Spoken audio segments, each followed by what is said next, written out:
participation. The rules are the following.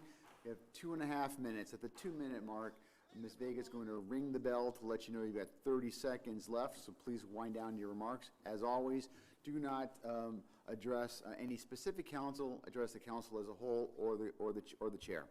The first person up is Mr. Mali. Humayun Ali, 53 Chester Street. Good evening, honorable members. We, the citizen, we are facing an emergency. Capital Waste Management owner and the supervisor lied on the video with the propaganda how good the companies. Our taxpayer paying millions of dollars to collect our trash. Now they're violating their contract with us, offering poor customer service. We demand immediate firing Capital Waste Management. In this important election year, we demand the best contract for Lawrence Police now. Lawrence Police, one of the best police departments in the nation, deserve the best contract and compensation. We support Lawrence Police Officers Union, Seniors Officers Union, and demand the best contract. Million thanks to our DPW workers. We support your great union and leadership. We support our inspection department employees and the great union. We need to hire more inspectors. Lawrence teachers, you are number one. You are the most important reason for success of Lawrence Public School. With a budget of $260 million, must pay the best compensation to our teachers, Lawrence Public School paraprofessional, cafeteria worker. We are proud as a city, the best example of respect of union rights. Remember your campaign promise, save Lawrence, prosper Lawrence, only possible. We support Lawrence Police, unity and union. We are united to demand the best contract for Lawrence police officers in this election year. Thank you. Thank you very much. Next speaker is Rebecca Johnny.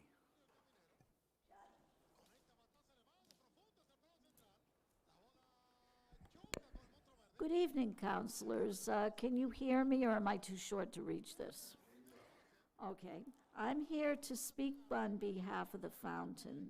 My concern with the fountain in South Lawrence, part of it was to honor Vietnam vets. I am from the era where I remember the Vietnam vets being trashed constantly when they'd come home from the war. Fortunately, we've seen a change in this. I know that there's some discussion about renaming things, doing this, doing that, but I would like, no matter what you do, please keep honoring the vets, and let's have a visible reminder.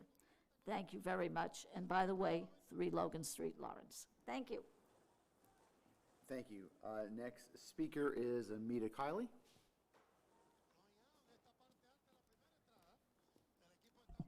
Good evening, Lawrence City Council. My name is Amita Kiley, and I live at 13 McGuire Street, Methuen, Mass.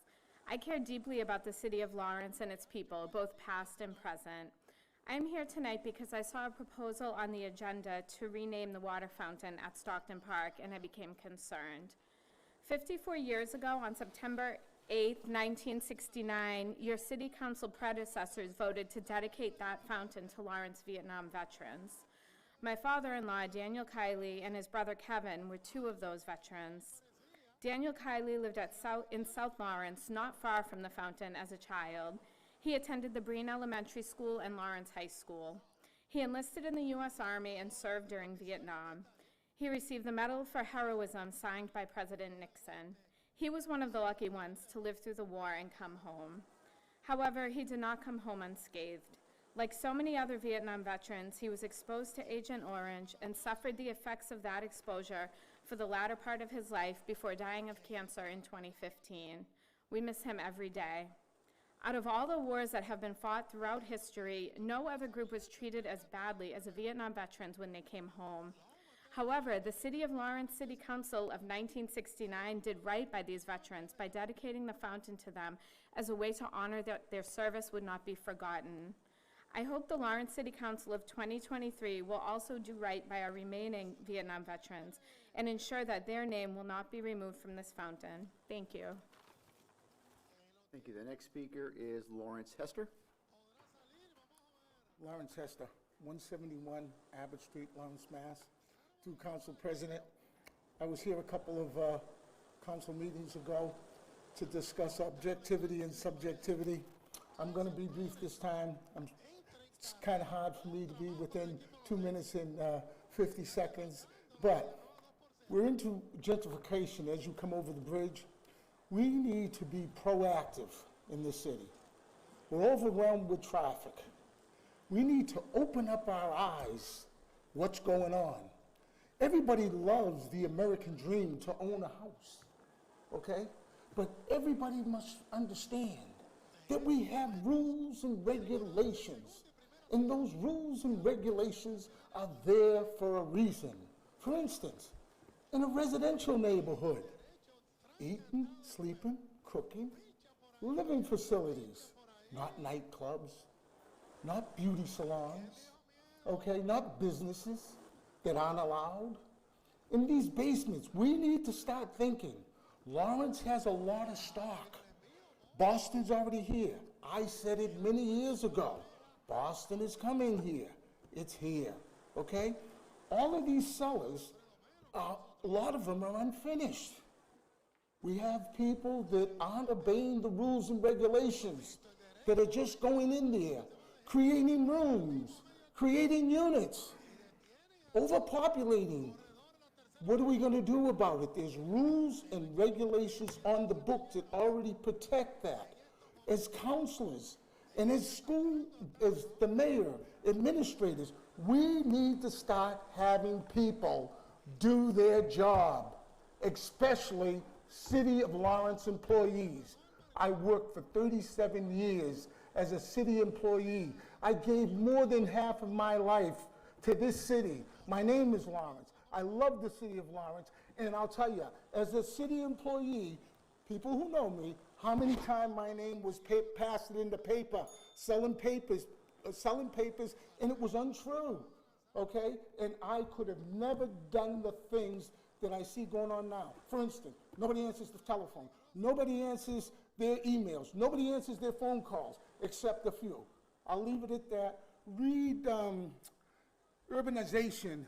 I can't think of the gentleman's name, but this gentleman has passed away, but he predicted this many, many years ago. I'll leave it at that. I'll be here again. The next thing will be, where are the records? I want to know where the records are. Thank you, Mr. Hester. The next speaker is our very own Councilor Maria Dela Cruz. Councilor.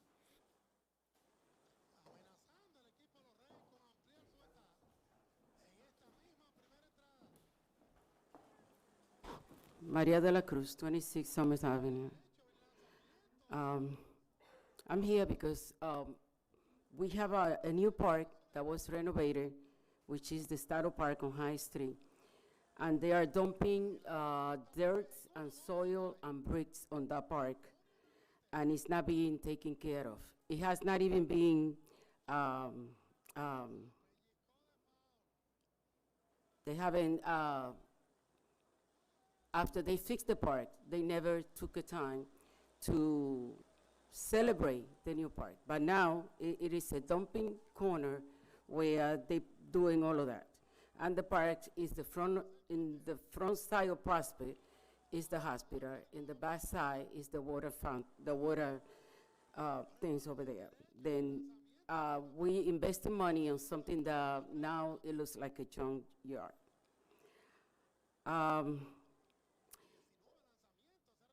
The garbage container, they need help to distribute those garbage containers. We, as city councilor, we can ask at least to do our street. If they put it in my house, I will distribute them to my neighbors because they have a number by house. That means nobody can steal them. Nobody can steal them because they have numbers. But if they leave it in my house, I make sure that all my neighbors in my block will get them. Because we did that at one point with the recycling bins, and everybody got one. Also, the major scholarship is in the agenda for today. We don't know how much important is that money coming to the city and coming to the people in need. That scholarship was going to the middle class to be able to pay money for the daycare agencies. We hope that you take that very serious because a lot of kids are being home.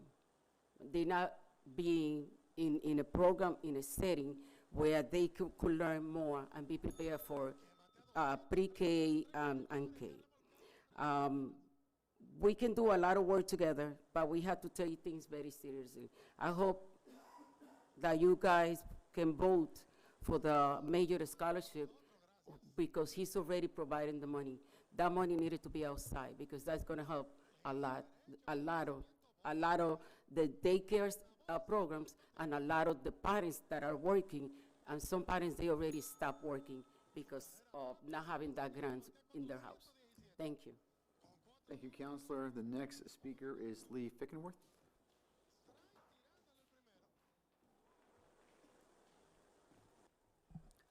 Lee Pickenworth, 34 Cross Street. Today is my mother's 3-year anniversary, and Saturday we're celebrating Day of Remembrance for the murder victims here in Lawrence at noon, if you want to attend. Thank you. Thank you. And our last speaker tonight is our other city councilor, Councilor Richard Russell.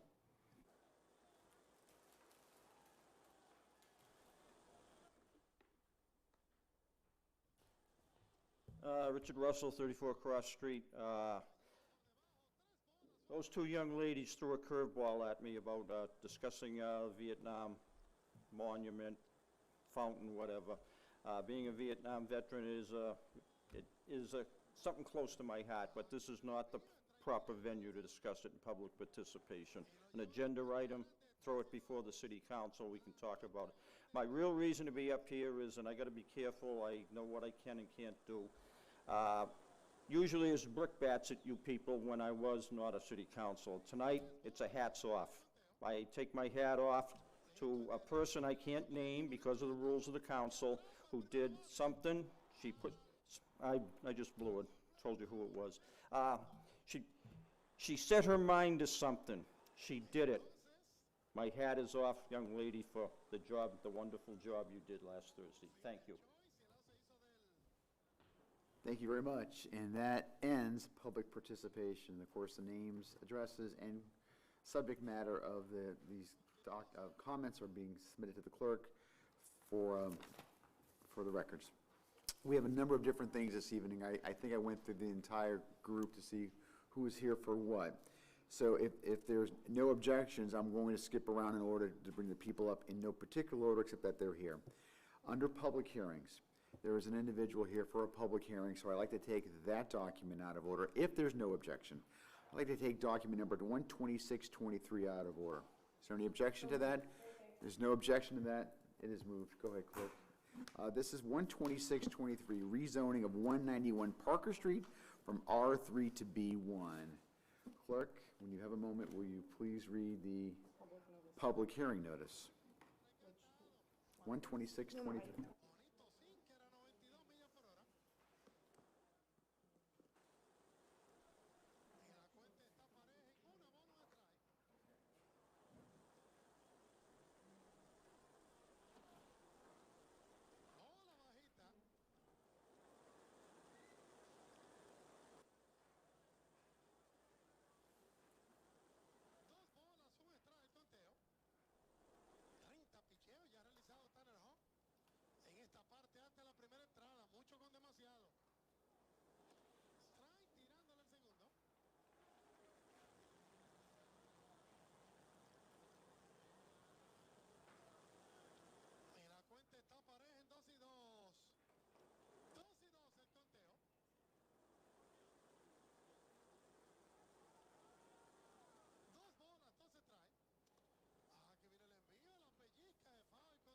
Well, before you go.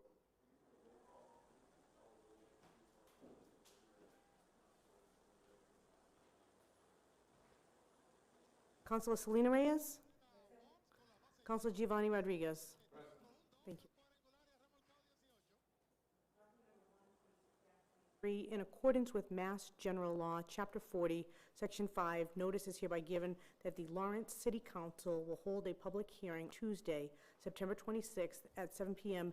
in the City Council Chambers, 200 Common Street, Lawrence, Mass. Pursuant to Chapter 20 of the Acts of 2022, the meeting will be hybrid, allowing participation both in person and in the City Council chambers and remotely via Zoom. To receive access codes for remote participation, contact the city clerk at 978-620-3230 prior to the meeting. The purpose of said hearing is to gather testimony, information, and public input concerning document number 126-23, a proposal change to the city's zoning ordinance map by amending said zoning district of map 100, lot 32, 91 Parker Street from R2 residential to B1 local business district. Persons wishing to be heard shall be afforded the opportunity. That ad ran on September 11th and September 18th. Public hearing is now open. Are there any members of the public who wish to speak on this item?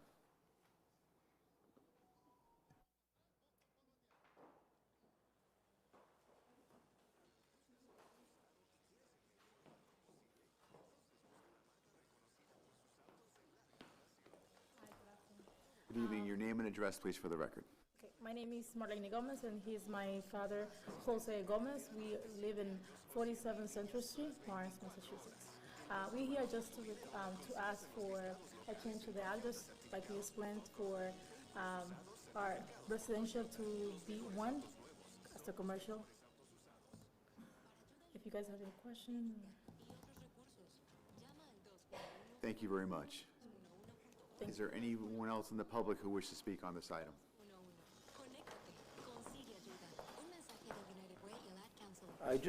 Daniel McCarthy, Director of Planning and Development. This matter had gone before the Lawrence Planning Board and was reviewed. The property in question is a strip mall that was located at the corner of Andover Street and Parker Street. It's in a district that has a general combination of both commercial and residential uses. There's actually a restaurant, donut shop across the street from this. The planning board sent it back with a favorable recommendation with a condition that maybe they include the donut shop on that. I did reach out to the donut shop to see if they would be interested in having their zoning change, and they never got back to me, so I sent it back and said it should go forward as it was. Questions have been raised of whether it's spot zoning. I don't believe it is spot zoning. This is a 4-unit building. We're changing one parcel, but it's 4 businesses that are involved.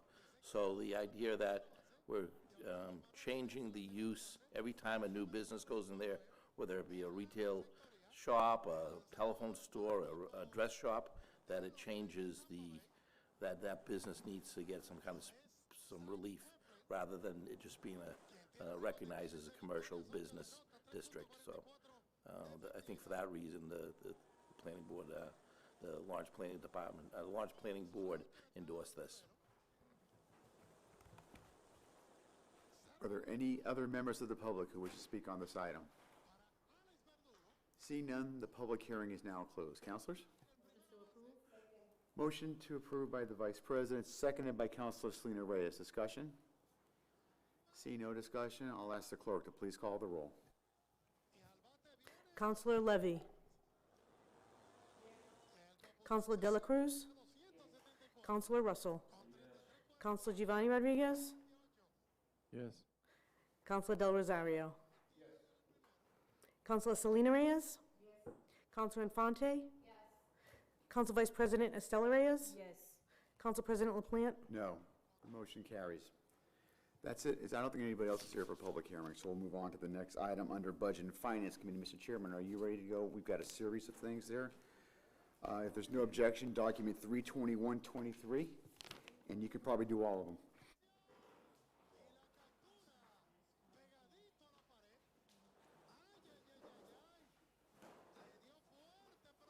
Hello?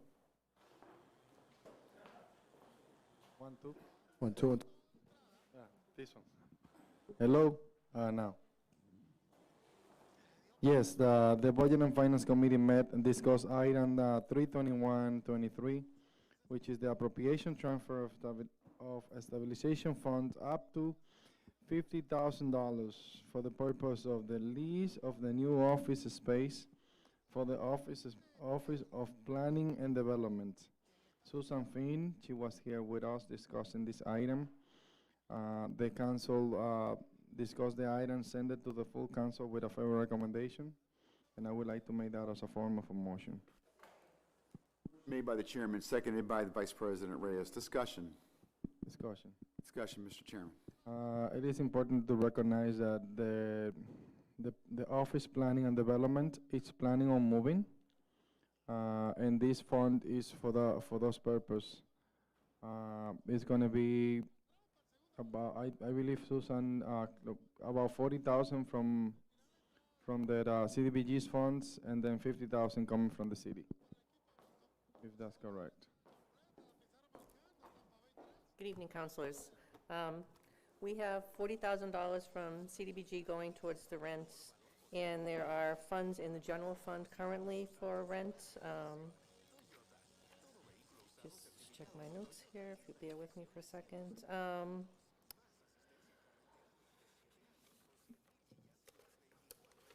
We have 34,000 in the planning department and another 9,000 in the community development department in the general fund. So the lease is about $50,000 more than we're currently paying at our space at 12 Methuen Street.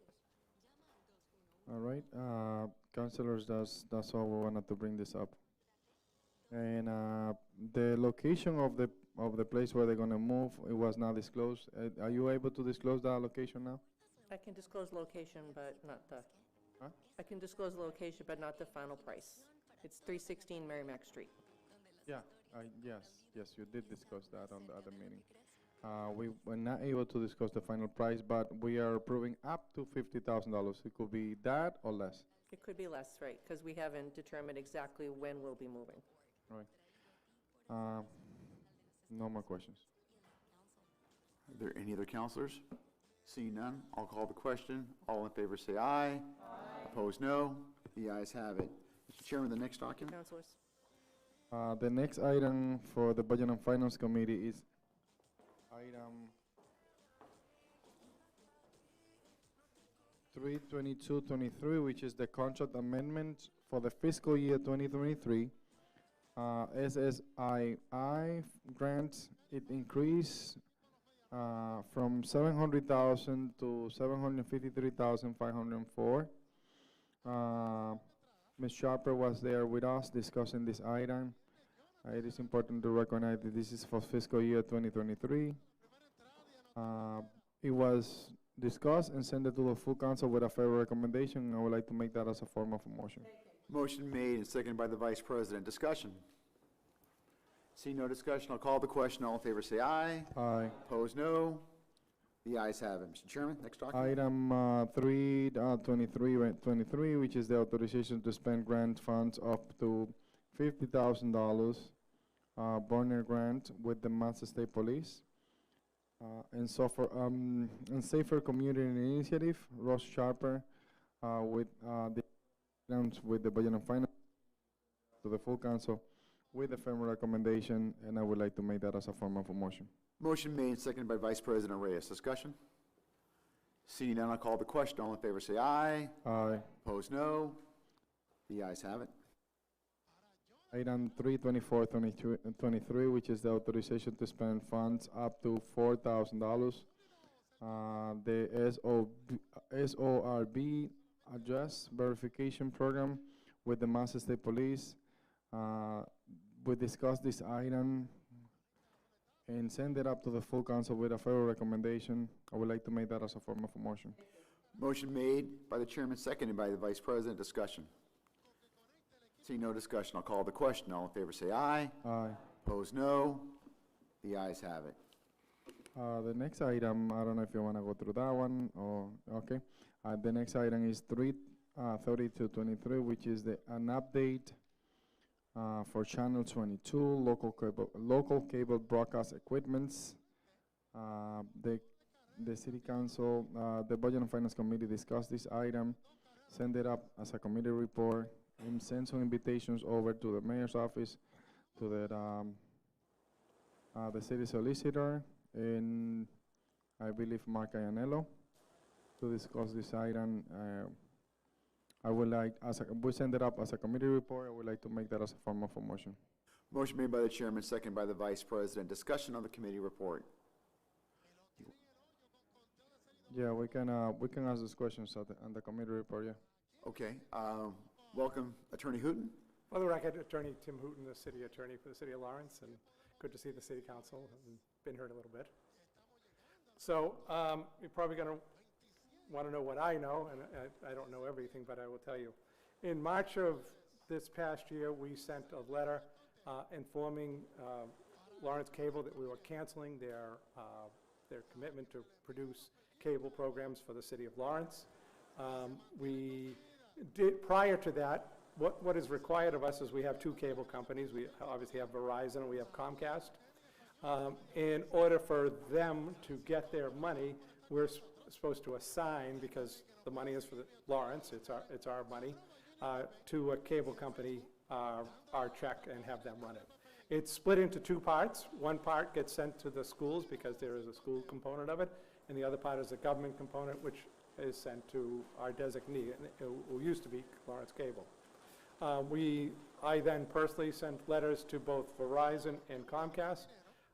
We receive checks from them, I think it's twice a year, informing them they are to no longer pay their checks to Lawrence Community Cable, that in fact that they would pay it directly to the city of Lawrence. The way that they would do that is they would pay actually the schools, because the schools are set up as a vendor currently, and then the schools would pay us back. In response to that, after that request from the mayor's office has set out to purchase, well, first let me just say we had a meeting with Lawrence Cable in which we sat them down and said, well, you're no longer our cable provider. You're not going to get money anymore. Would you like to sell us your equipment? Would you like to lease us your location, like us to take over? And their answer was a flat no. They had no desire to sell us the equipment, no desire to lease us the equipment, and no desire to let us use their facilities. So at that point, we went out and I believe they have a location right now. They're in the process of bidding to get all new equipment. At that point, the city had, I believe it was approximately $100,000 in their PEG money, which they could use for this purchase. Since that time, what has happened is that the Verizon check for August came in, and it did get deposited. Unfortunately, the Comcast check did not come in. The Comcast check, through fault of Comcast, was sent to LCAT. Comcast has sent a letter to LCAT saying, basically, we sent you the money in error. You're not the city of Lawrence. It's the city of Lawrence's money. Please return it. They didn't respond. I sent out the letter basically saying the same thing. You have taken the city of Lawrence money. You are not our designee. You have taken Comcast money, which is meant for the city. It's not meant for you, and you are to return it. I have not heard a response from them on that letter either. I'm assuming, and I'm just assuming that this may end up in litigation. I've been talking to Comcast counsel pretty much regularly to determine our course of action. So right now, I believe that there are bids out to purchase the equipment. I believe there is a location scheduled, and I believe that we will be taking over. There is enough money that they have that they can start programming once the city gets around to it. But I'm here to accept any questions that you may have regarding the whole process.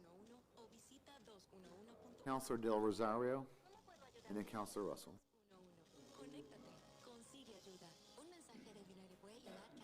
Thank you, through you, Council President. I think it's dead. Oh, here we go. It's working. Can you hear me? There you go, yes. The only question that I have is, why are we trying to purchase equipment from them that they bought without money? Well, it's because of the way it's set up. In order for them to be effective, they have to be a separate agency from they are a nonprofit. They are not a city agency. We could have set it up with a city agency, but we did not. In the past, we set it up with a nonprofit, and they became our designee. So as a nonprofit, they buy things on their own, even though it's our money, and they own it. Once they buy it, they own it, because it's the money we send to them to procure the equipment and to run cable. Again, I don't want to speak out of turn. I would think that very shortly. They will not be running anything, and they would have a bunch of equipment that they can't use. It would seem to me to be in their best interest, but I can only relay what the conversations I had directly with them. Counselor Russell?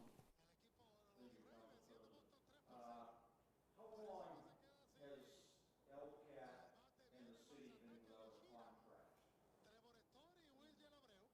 Well, in March, we canceled them, but the assignment should have taken place a year before that. It's my understanding that the last signed contract expired back in 2017. How can you cancel something that doesn't exist? Well, it's the assignment, so they were still running it for us, but the assignment directly from the cable companies was never assigned to them. So we still got the money, but we paid them.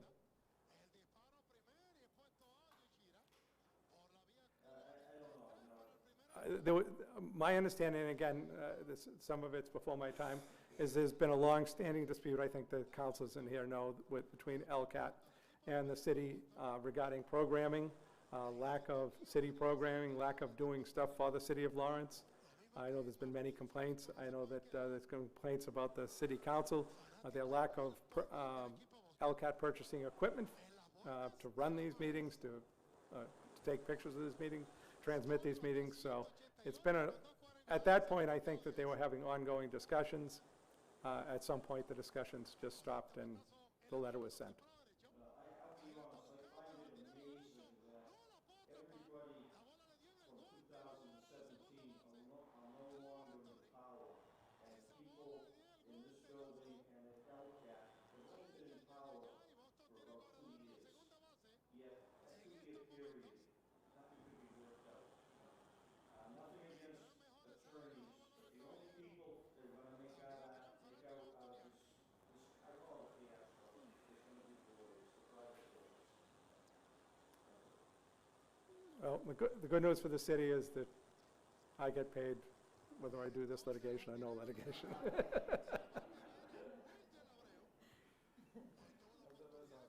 Counselor Levy?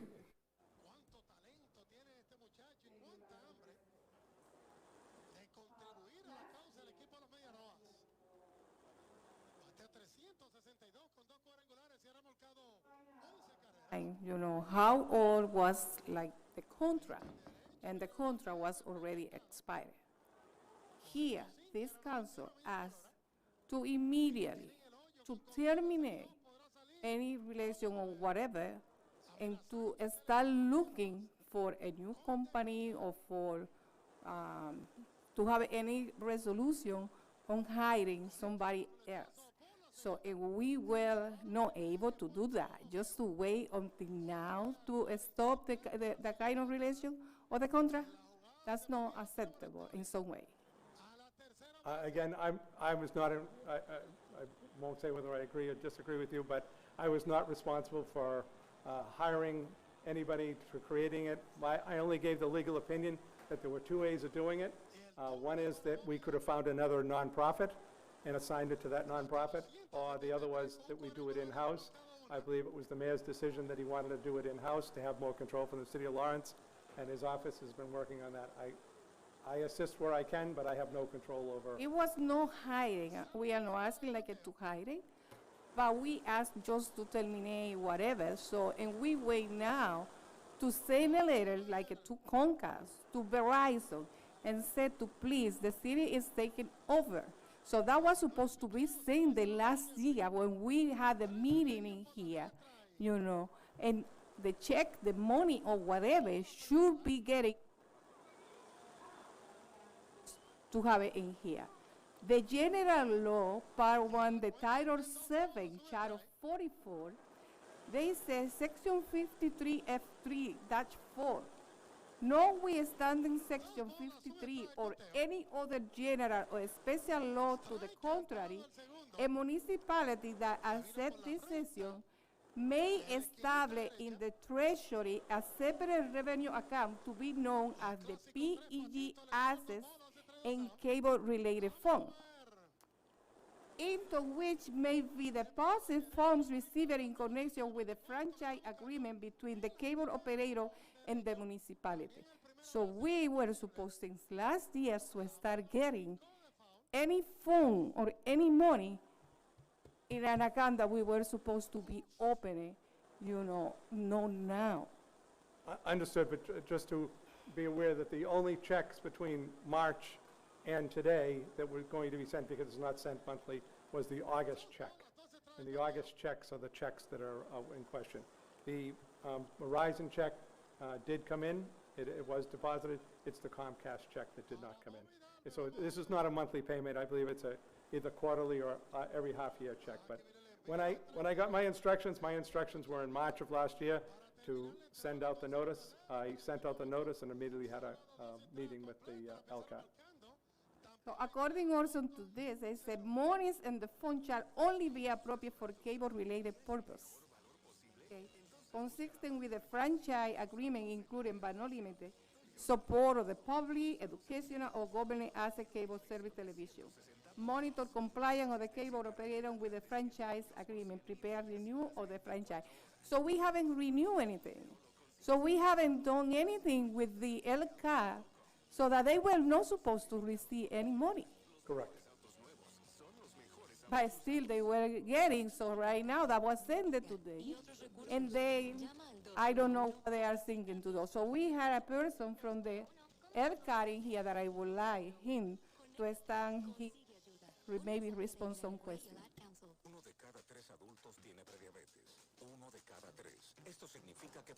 Okay, any other comments on this? You all set? We all set? You have a comment? Go ahead.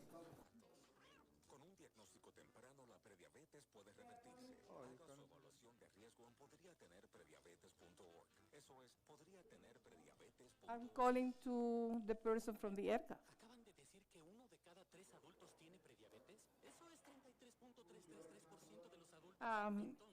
I don't know what is his name, from the LCAT. Tom, did you wish to speak? You don't have to. You request that he's not required to speak. He does not wish to. So he's not going to speak, nor is he required to. Okay? Are we all set, Counselor? Is there anything else you want to add? I have a question. They have some other Counselor questions, Rodriguez. and I will have a more question too. Through you, Council President. So the money that was sent from Comcast to the city of Lawrence and went to LCAT, can you give us a little bit more details about that? Perhaps, if that was Comcast mistakes? Yes.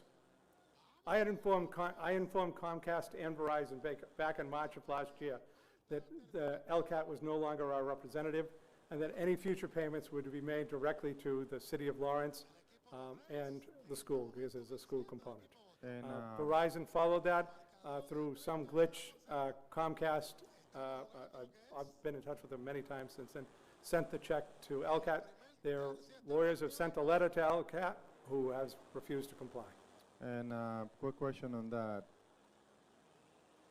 I'm assuming that we are not at fault at that point if they send a check to an entity that is not supposed to. That's my belief, yes.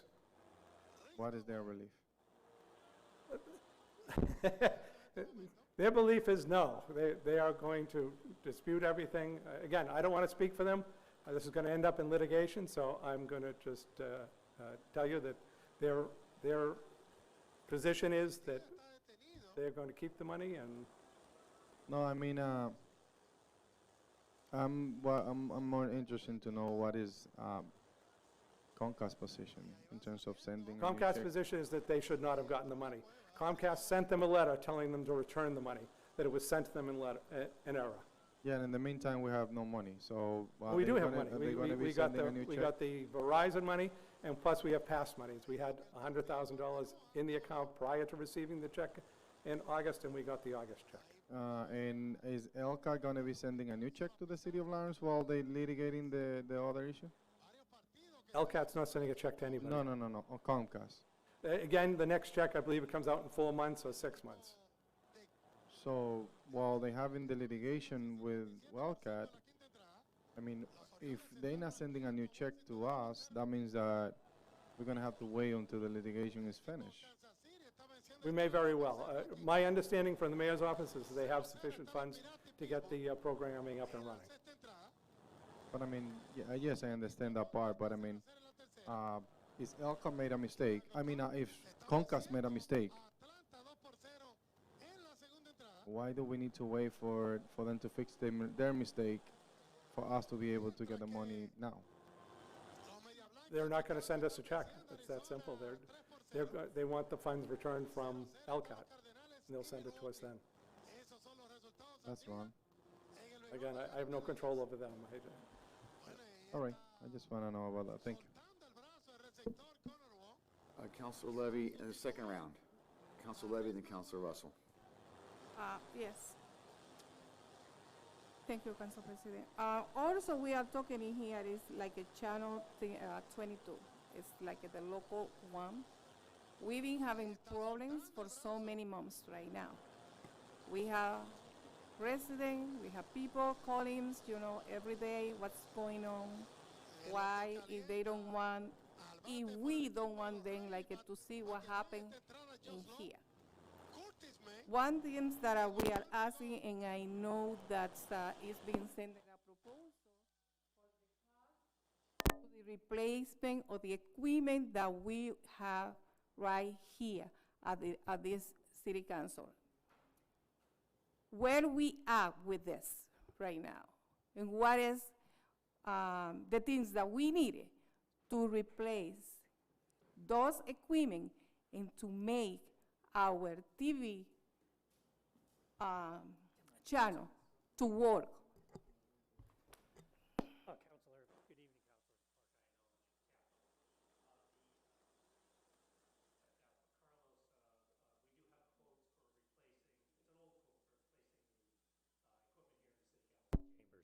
evening, we do have enough funds. We have roughly 41,000, as Tim just mentioned. 41,000 was received from Verizon. A check for around 50,000 or so from Comcast did not come to us, so we were waiting for that. We also have approximately $100,000 from Comcast for doing improvements to the system. So we have plenty of money to take care of the council. So I've just asked Carlos if he could get an updated quote, because I guess they have this quote from about approximately a year ago. And my understanding is that the company that they got a quote from is on state contract, so it could be done fairly expeditiously if we can just decide what equipment is actually needed here in the council chambers. But we have enough money. The quote that we received was less than $40,000. I want to interrupt right there. We do have an updated quote within the last month or so, and so we'll get that resubmitted to you. Mr. Mejia was working on that, and so we have that. Okay, so great.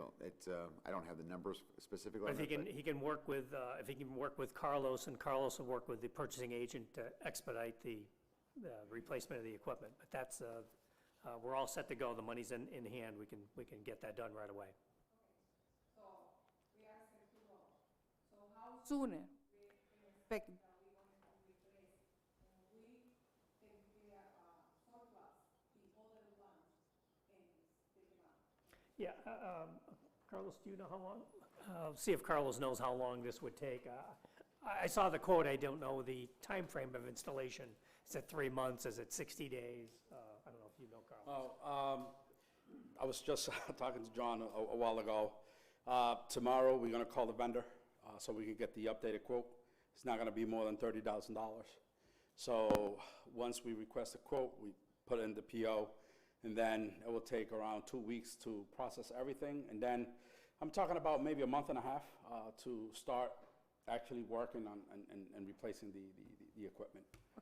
Are we going to replace all equipment, all the old equipment that we had that in 2 months we don't have to say, oh, this equipment is not good because it's 6 months, it's 1 year, it's 3 years. So every single equipment that we have in here, how is going to be replaced? Every equipment that is on this chambers will get replaced. All the camera and everything. Everything. So that equipment, as you say, then we can just declare it as surplus, But everything is newer camera, newer mic, newer technology. So when are you gonna come here to let us know that we're gonna start doing this and like maybe in 2 weeks, everything is gonna be done? Once I have an update from the vendor on when things is gonna start, I can send everyone a quick email. And if you like, I can, update you via email, or I can just update you in person. It's up to you guys. I would send the email, and Councilor Infante has not spoken, and she gets the next chance to speak. I do see Councilor Russell and then Councilor Rodriguez. Is this, no? They said that they can hear me in the back. Hello? All right, can you guys hear me? Okay. I have just one comment from the update that, thank you, Council President, through you, the update that our IT director just gave me. My issue when it comes to us getting things done in this city, we did not have a general council meeting for 2 weeks, and I'm hearing that we're reaching out to the vendor tomorrow to get an update, knowing that this was going to be on the agenda today. Why are we waiting to get things done? They should have been contacted within the 2 weeks, knowing that we just had this discussion. I would like to know what was the holdup. And I know everyone's busy, I know everyone has daily tasks, but we knew we were going to discuss this tonight. Well, as a defense, we don't control the funds. So, today I had a meeting with Mark, and then, he said, we have X amount of money on the account. We can go ahead and start working now. But again, today, hours before the council meeting, we need to be more, and I've said this before, we need to be more proactive, and this is just in general, instead of waiting to get things done. And with that, I rest my case. Councilor Russell, Councilor Rodriguez. Thank you, Council President. 2 questions. The first one's a hypothetical question. What happens if this goes to court and the city loses? What's going to happen with all this new equipment that the city is going to be installing? The city does not lose. Just so you understand, we're going to take over cable. Now, if we lose, maybe we don't get the $50,000 back, but we're taking over cable. We're buying this equipment. The equipment will be here. It doesn't get repossessed. So that's what I mean by that. The city's going forward regardless of what happens with the court case.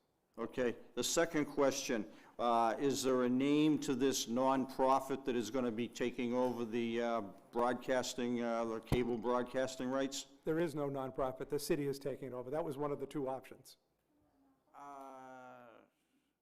I thought that the PEG stuff had to be administered by nonprofits. Nonprofit, or it can be done in-house. If you look at many other communities, they have their own cable advisory committee, they have their own cable. My town, Middleton, has their own cable. There is no nonprofit. You can do it. It's just, for instance, the school is not well, you might want to call the school a nonprofit. The school is running, PEG for us, so that's who receives our PEG funds. Well, I have thoughts of paranoia with the government taking over broadcasting on cable. But that's just my own personal opinion, but thank you. No, I just want to say something for the record, just to kind of make something clear. The equipment that is being replaced is the equipment for the chambers, not the community broadcasting equipment, just to let you guys know. Councilor Rodriguez. Yes. So the type of equipment what we're gonna be getting, since now we have started discussing the equipment that we're gonna be having here, are those equipment gonna be capable of having like a CC through the TV so people can change the language, since we have actually bilingual services here that translate? Are those equipment going to be able to transmit through the TV those voices if they decide to change the language? That can be added on the quote. It's a modulator. it's a transcribe modulator that lets you change on any language, actually.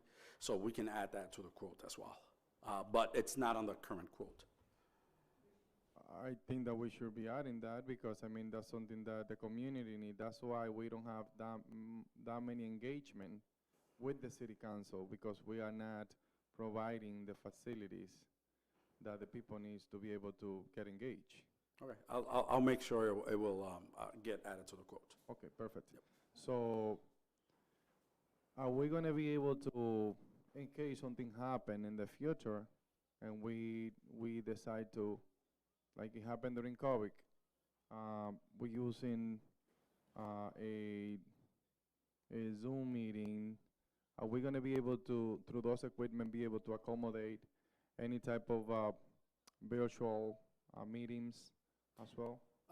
Yes, indeed. We do have a couple of platforms that we pay subscription for currently, and yes, that's going to be possible. So we're going to be able to everyone could be integrate? at their home and basically put everyone in the same room.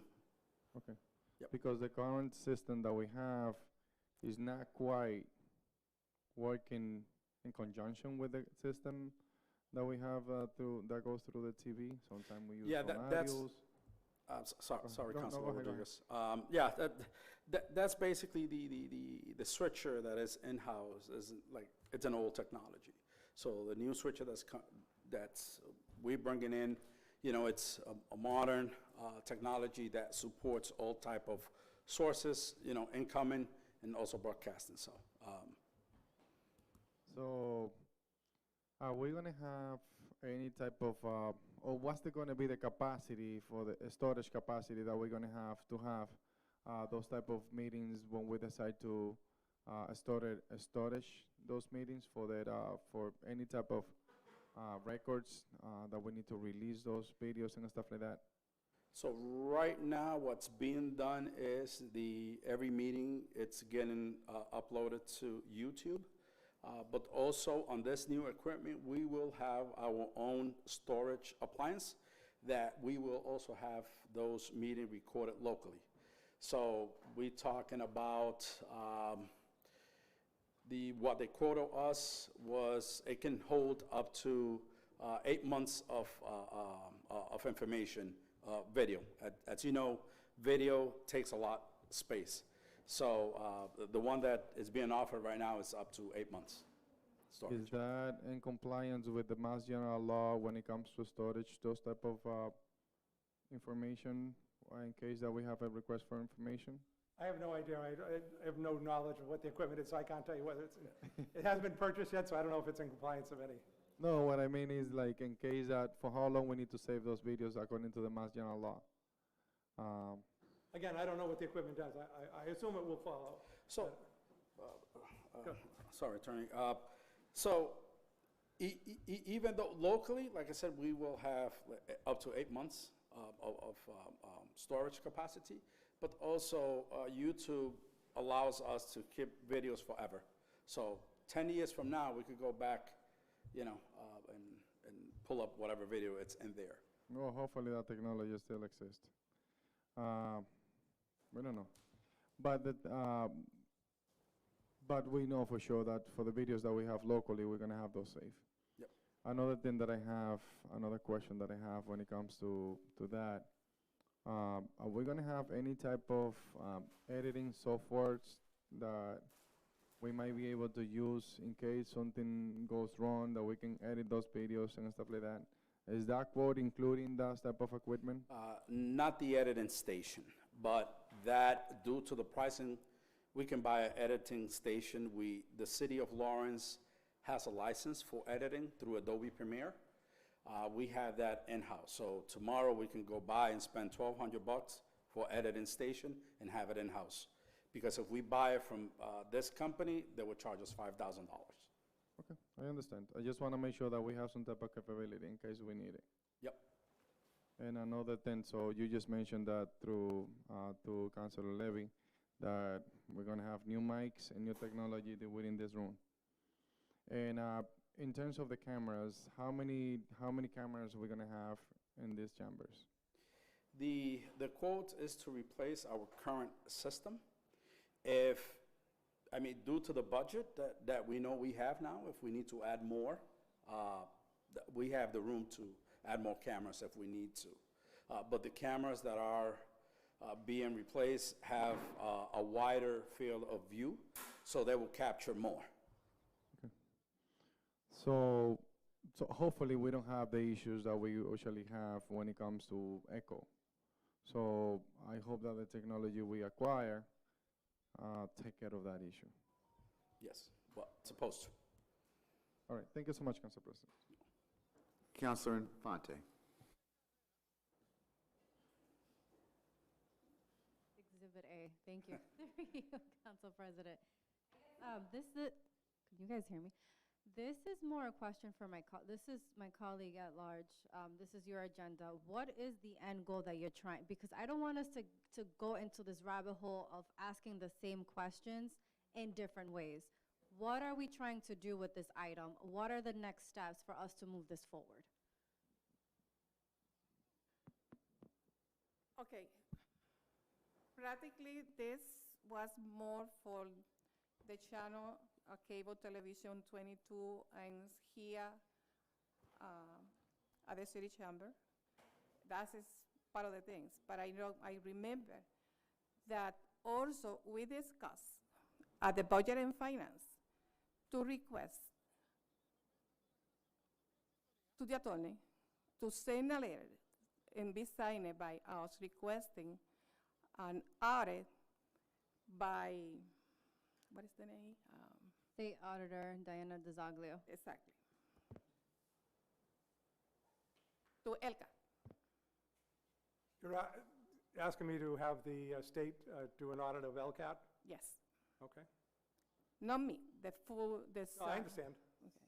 So if I may interrupt, Councilor Levy, at the Budget and Finance meeting, it was made we were told that the council needs to vote on this, and it needs to be signed by the mayor in order to get the state to do an audit.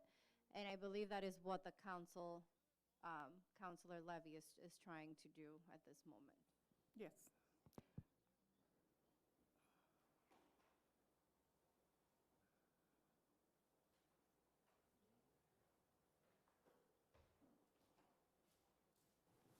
Are there any other members of the committee or the council wish to speak on this item?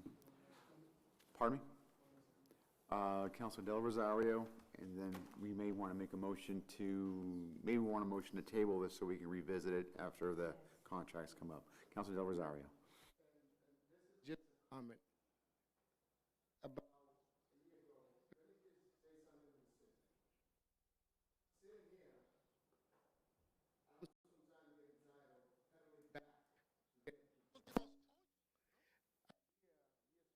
we meet up. It's on video. I said, why don't we put a stop on LCAT at this point, not to get a single penny, because they're not under contract and they're not our vendor. If we would have done that back in those days, we the day keep spending money and we're not getting our money that we should. A year ago, when they were there, I said, why don't we put a payment on them and get the money to us, because they're not our vendor, because they were out of the contract. But nobody pay attention to our comments. And that's why now $50,000 is on the loop that we're not gonna get. So hopefully, this, once again, it won't happen again to us, because this happened too often. With the trash company, we came from the back. With everything else, we pedal from the back when we should be. We have attorneys that we should be on top of these things. We have departments that should be on top of the things. When we need a single penny to spend, we have a whole stop and forth, spend a single penny. When we need money to claim, we have nobody to defend. Again, just like the trash company, and we don't pull back our money. Thank you, Council President.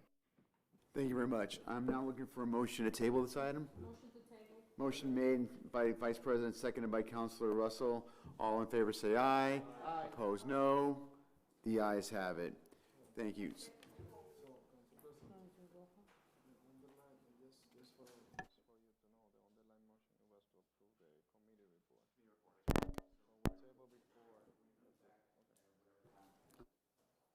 Here's what we're trying to do. It is now 8:14. We have two personnel matters. I'd like to get off. I know. We have two personnel matters that I'd like to get going, and then hopefully that will give us enough time to do the public hearings. The idea here is that we do have the translation services. They should be here through the duration of the public hearing in case someone needs to speak to us in a different language. So if there's no objection, we're going to do those two personnel. No, okay, so so I'm looking for a motion to take off of,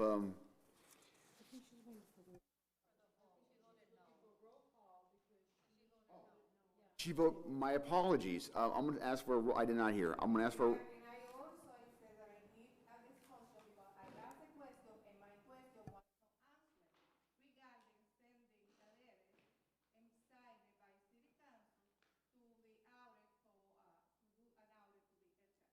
So that would not be in order because it's a different matter than what's before us right now. We have a meeting coming up next Tuesday. I would encourage, we have a couple ways to get that onto the agenda, and then we can go through that. That is different than what's before us. So at this point, I'll ask the clerk to please call the roll. On motion to table. Counselor Infante. Yes. Counselor Selena Reyes. Yes. Counselor Del Rosario. Yes. Counselor Rodriguez. Yes. Counselor Russell. Yes. Counselor Dela Cruz. Yes. Counselor Levy. I want to say yes now. You voting yes? Oh. There is nothing. Okay. Counselor Reyes. Yes. Council President LaPlante. Yes, the motion carries. Now I'll ask, is there any objections for us to the personnel matters at this time? Any objection? There's no objection. We have two members here for personnel. I'll ask the chair of the Personnel Committee to give the Personnel Committee reports. We have Francisco Cirillo and Anna Medina, who are both here. Okay. I thought you meant, thank you. Anna's here? I don't see, Mr. McCarthy is blocking Anna. Yes, Council President, so we have two items. Item number 326-23, the reappointment of Ms. Anna Medina to the LRA Board, which expires on August 11, 2028, and the Personnel Committee sends that with a favorable recommendation, and I make that as a motion. Motion made by the chair of the Personnel Committee, seconded by the Vice President. Discussion? Is there any discussion on this? Yes to the discussion. Yeah, she really does it. She handled it by herself.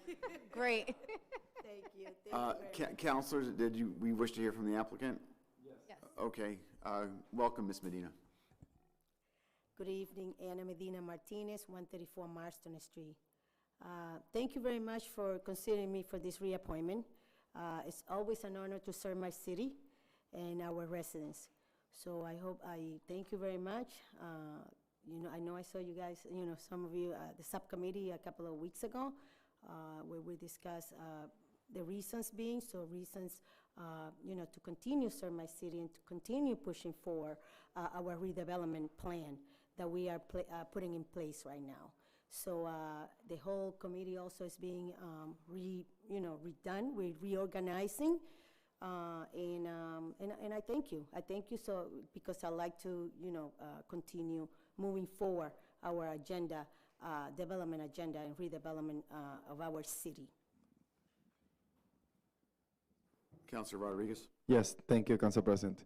So throughout the years, we have this board, the LRA, the Lawrence Redevelopment Authority, is an entity that is an authority, which means a lot. It means a lot to Lawrence. It means a lot to any community that have an institution like this.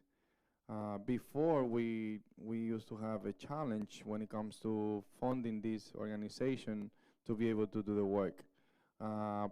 Through this administration, we authorized the spending of $2.5 million to do the work that is well overdue on the organization. You, as a board member of the organization all the way to 2028, you know the community very well. You know the needs of our community and how are those important points when it comes to that authority being a functional authority to be able to produce those stories that is so much needed within the community. What are your expectations when it comes to providing those studies that are going to help out the community so much? So that's exactly what we're doing now, right? So the organization was kind of dormant, okay, for a few years, and now that's exactly what we're doing. We're redevelopment, we're reorganizing, we're putting in place a plan that we're going to follow through. And that's exactly why, you know, our interest is staying, so that we can see those plans being putting in place and being and follow them up, right? Follow them up, and then hopefully accomplishing them. So yes, I understand your concerns, and that's why we want to stay and make sure that the plan is going to be accomplished. Now, talking about another thing that is not related necessarily to the plan that you guys are going to be working soon, but it is a property owned by the Lawrence Redevelopment Authority. There is a electrical plan to produce energy. Have you guys discussed that in the last year or two at all? Or We started discussing, that's part of the redevelopment plan. So that's, you know, now when the CEO come into place, so in all we didn't have a staff. So now we're staffing the office, right, and the board. That's going to be part of that? So that's going to be part, exactly. And we already started speaking regarding that hydro plan. That's a great potential on that property, so just want to make sure that you guys at least discuss that. Thank you. Thank you. Councilor Infante? Thank you, Council President. So obviously, we have things to follow up on. You guys, you did make that clear that you were stagnant. You guys are reorganizing. We have questions from the council, and we will invite the authority back to answer those questions. But my pleasure. At this point, Thank you. I made a motion to reappoint Ms. Ana Medina to the Lawrence Redevelopment Authority. Thank you. Okay, so. There's already a motion before us. Is there any further discussion? Questions? No? So I'll call the question. All in favor say aye. Aye. Opposed, no. The ayes have it. You have the next one, Council Chair. Thank you. The next item is 340. Thank you very much. Thank you, Ms. Medina. The next item is item 340-23, the appointment of Francisco Cirillo as the Director of Business and Economic Development, and this was brought to us by Mayor Brian DePena and the Personnel Office, and the Personnel Committee sent this up with a favorable recommendation. I make that as a motion. Motion made, seconded by the Vice President. Discussion? I'm going to ask Mr. Spanner. One second, Council President. Discussion. 1 second.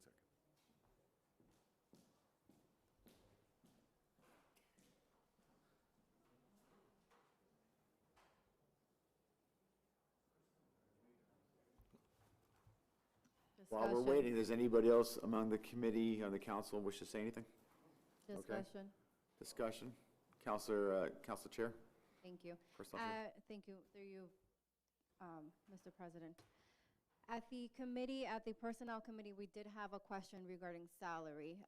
We had the old salary, and the job description did not reflect the new Collins Report Center. Do you have that information today for us? Well, I believe, I just wanted to introduce our new Personnel Director, because some of you may or may not have met him before. This is Scott Zabak. He's our Personnel Director. He started August 28th, and I think Scott has the updated information. Welcome, Director. Scott Zabak, Personnel Director. So the updated salary for the Business and Economic Development Director is a minimum of $81,900 and a maximum of $124,800. And how are we determining what the end salary is going to be within the range? I believe that's based on the experience, education, knowledge, and how that kind of goes towards the standards that the Collins Centers have forward. Leave it to my other colleagues for questions. Are there any other questions, comments by my colleagues? Seeing Councilor Rodriguez. Yes, the question will be, how much is going The current salary? $81,900. The experience of this person is not going to be taken into consideration? I didn't set the salary, so this is a holdover from my predecessor. So that's what his current salary is as acting. Understood. Comment. The ordinances dictate how an employee starts, so there's a minimum and a maximum.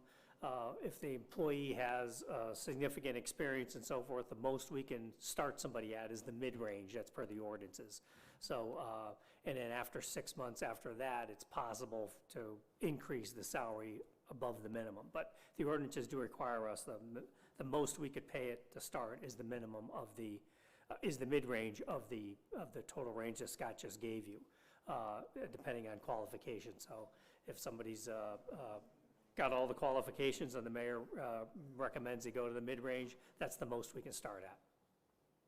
So the mid-range will be,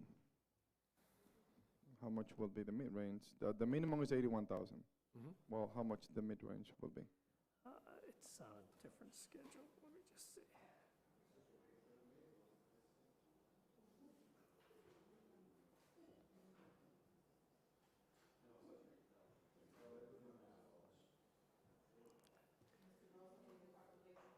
It's I didn't have it, but I made it. So, It's well, approximately well, 100,000, is the mid-range. Yes. So that's about 100,000. That's the approximately mid-range. So the person will start at the minimum, even though we have the option to start in mid-range. Well, that'll be up to the mayor. Right now, the person because he's in an acting capacity, the most he can make is the minimum. Once if he's appointed tonight, then the mayor has the option to move him up to the mid-range of the midpoint of the range. So we don't have that information as of right now because he haven't been appointed yet. That's what it is. All right, no problem. Thank you. Okay, is that it? Anyone else? Councilor De La Cruz. But I have a question. Salary that he gets after he gets reappointed, doesn't that salary needed to be discussed with us? No? Okay, thank you. See no further discussion on this matter. I'll call the question. All in favor say aye. Opposed, no. The ayes have it. Very good. So at this point, congratulations to both the nominees. At this point, we are going to do the public hearing notices just in case we need the translation services. So we're going to go back to the public hearings and we'll go from the very top. We're not going to do the audit? What other? There's only two. What? The audit, 181-23. What I want to do is the public hearing, I want to get that in case somebody comes in these translation services, I want to get that up before 9 o'clock, then we can dismiss them. If not, and then we can go right to the audit right after. I don't expect the public hearings will take long. So with that, I'm going to ask the clerk to read the public hearing notice for 1323. Document number 13-23. I'm looking also for a motion to dispense with reading the preamble. We already read it once tonight. Is there a motion to dispense with a preamble? Motion made by Mr. Rodriguez, seconded by Mr. Russell. All in favor say aye. Opposed, no. The ayes have it. Go ahead, clerk. Document number 13-23, the purpose of this hearing is to gather testimony, information, and public input concerning the proposed amendment to the revised ordinances of the City of Lawrence to be further amended by adding the following subparagraph in the proper alphabetical order to section 10.36.260 of the municipal code, 15-minute parking, Hampshire Street, east side, from a point 20 feet south of the intersection of Alder Street to a point 40 feet south of the intersection of Alder Street, between the hours of 7 a.m. and 9 p.m. Persons wishing to be heard shall be afforded the opportunity. Public hearing is now open. Are there any members of the public who wish to speak on this item? Seeing none, the public hearing is now closed. Councilors? Motion made by Councilor Del Rosario, seconded by Councilor Russell. Discussion. Seeing none, I'll call the question. All in favor say aye. Aye. Opposed, no. The ayes have it. The next document is document number 1423. That's a loading zone on Oxford Street at the rear of 450 Haverhill Street. Will the clerk please read the public hearing notice? Notice is hereby given that the Lawrence City Council will hold a public hearing on Tuesday, September 20th. The purpose of the hearing is to gather testimony, information, and public input concerning the proposed amendment to the revised ordinances of the City of Lawrence to be further amended by adding the following subparagraph in the proper alphabetical order to Section 10.36.330C of the Municipal Code, bus stops, taxi cab stands, ambulance stands, and service zones. Oxford Street, east side, from a point 20 feet southeast of the intersection of Hampshire Street to a point 55 feet southeast of the intersection of Hampshire Street, between the hours of 7 a.m. to 7 p.m. Persons wishing to be heard shall be afforded the opportunity. Public hearing is now open. Are there any members of the public who wish to speak on this item? Seeing none, the public hearing is now closed. Councilors?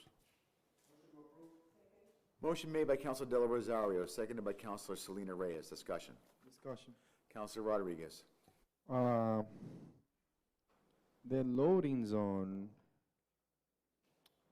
through you, Councilor, I would like the hours to be corresponding to the business that is going to be using the loading zone, since they can be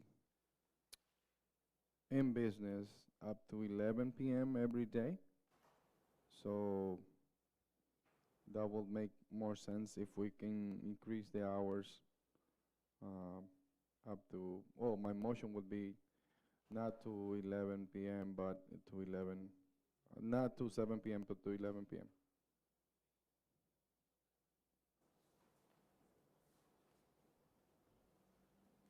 Are you, Counselor, are you looking to amend the motion, or there's a motion to, There's no there is no motion. motion, so you are making the The motion. motion would be, motion to approve up to 11 Councilor Del Rosario p.m. made the motion. Yes, I will. I'm looking for a motion now. Motion Councilor would be Rodriguez? to approve the loading zone up to 11 p.m. at night. What's the beginning hour? The beginning was, based on the recommendation, what, 7? 7 a.m. to 11 p.m.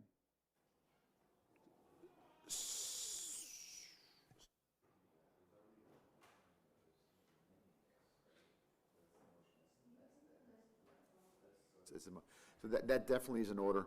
So there's a motion right now to, for adoption of this loading zone from the hours of 7 a.m. to 11 p.m., 7 days a week? Yes. 7 days a week. That's the motion. Is there a second to that motion? Seconded by Councilor Infante. Any further discussion on this matter? Seeing none, I'll call the question. All in favor say aye. Aye. Opposed, no. The ayes have it.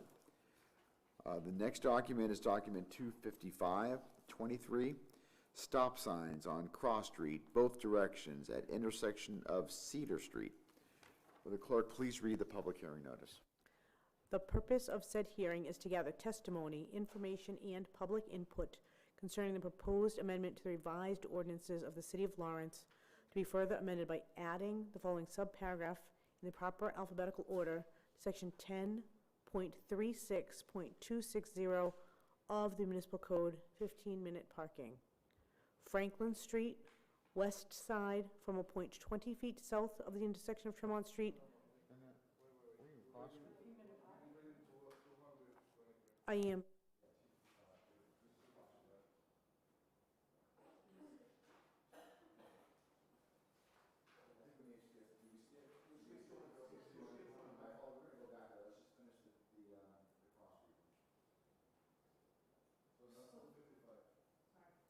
The chair apologizes for the confusion on that, and we'll go back to the 200, to the other one in a second. Go ahead.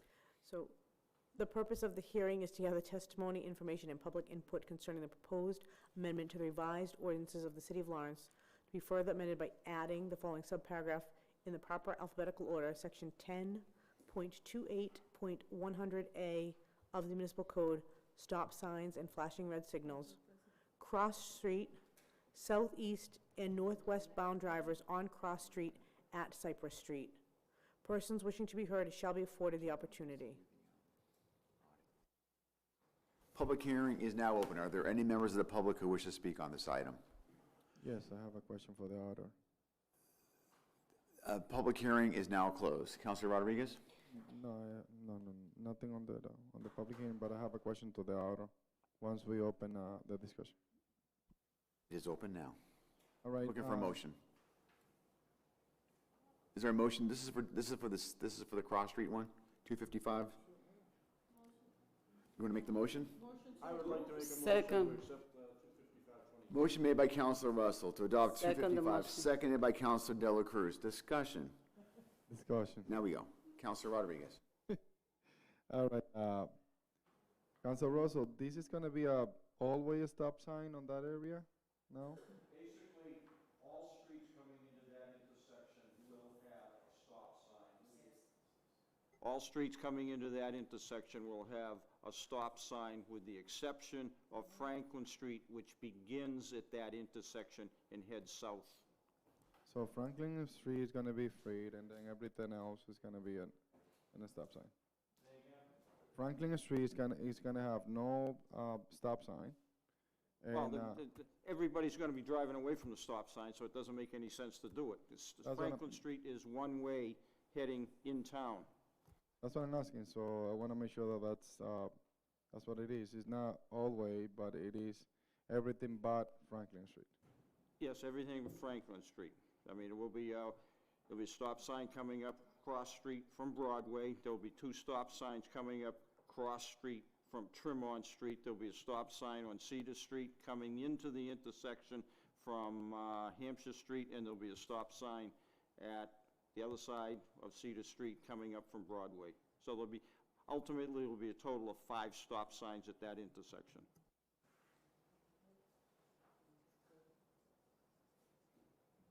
All right, no more questions. Seeing there's no other questions or comments on this matter, I'll call the question. All in favor say aye. Aye. Opposed, no.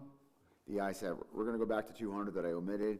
That is for 15-minute parking at the grocery store at 130 Franklin Street. Clerk, would you please read the public hearing notice? The purpose of said hearing is to gather testimony, information, and public input concerning the proposed amendment to the revised ordinances of the City of Lawrence to be further amended by adding the following subparagraphs in the proper alphabetical order to Section 10.36.260 of the Municipal Code, 15-minute parking. Franklin Street, west side, from a point 20 feet south of the intersection of Tremont Street to a point 40 feet south side of the intersection of Tremont Street, between the hours of 7 a.m. and 7 p.m. Public hearing is now open. Are there any members of the public who wish to speak on this item? Seeing none, the public hearing is now closed. Councilors? Motion made by the Vice President, seconded by Councilor Selena Reyes. Discussion? Yes, discussion. Discussion. Mr. Rodriguez. Council President, I just want to make sure that since this sign is going to be on Franklin Street, there is meters there, which means that. No, not on Franklin Street? Not that far up. Oh, not that far up. Okay. All right, no problem. Any further discussion? Seeing none, I'll call the question. All in favor say aye. Aye. Opposed, no. The ayes have it. The last item for the public hearings is document number 28923, removal of 1 handicap parking space at 53 Bradford Street. Clerk, will you please read the public hearing notice? The purpose of said hearing is to gather testimony, information, and public input concerning the proposed amendment to the revised ordinances of the City of Lawrence to be further amended by deleting the following subparagraphs to sub 10.36.340 of the Municipal Code, handicap parking. Bradford Street, north side, from a point 215 feet west of the intersection of Hampshire Street to a point 205 feet west of the intersection of Hampshire Street. Persons wishing to be heard shall be afforded the opportunity. Public hearing is now open. Are there any members of the public who wish to speak on this item? Seeing none, the public hearing is now closed. Councilors? Motion made by the Vice President, seconded by Councilor Russell. Discussion. Seeing no discussion, I'll call the question. All in favor say aye. Aye. Opposed, no. Present. Roll call, please. Councilor Levy? Yes. Councilor Dela Cruz? Yes. Councilor Russell? Yes. Counselor Giovanni Rodriguez? Counselor Del Rosario? Yes. Counselor Selena Reyes? Yes. Counselor Infante? Yes. Counselor Vice President Estela Reyes? Yes. Council President LaPlante? Yes, the motion is adopted. That is it for our hearings, for our public hearings, and we have completed all of our committee assignments. Is there anything on tabled matters that any counselors wish to take off of tabled matters? I'm looking for anybody to make a recommendation. 37722, there's a motion to take 37722 off of table matters. Is there a second? Seconded by Counselor Levy. Discussion? Seeing none, I'll call. Discussion? Discussion, Counselor Infante. This is to take it off of table matters. All in favor say aye. Opposed, no. The ayes have it.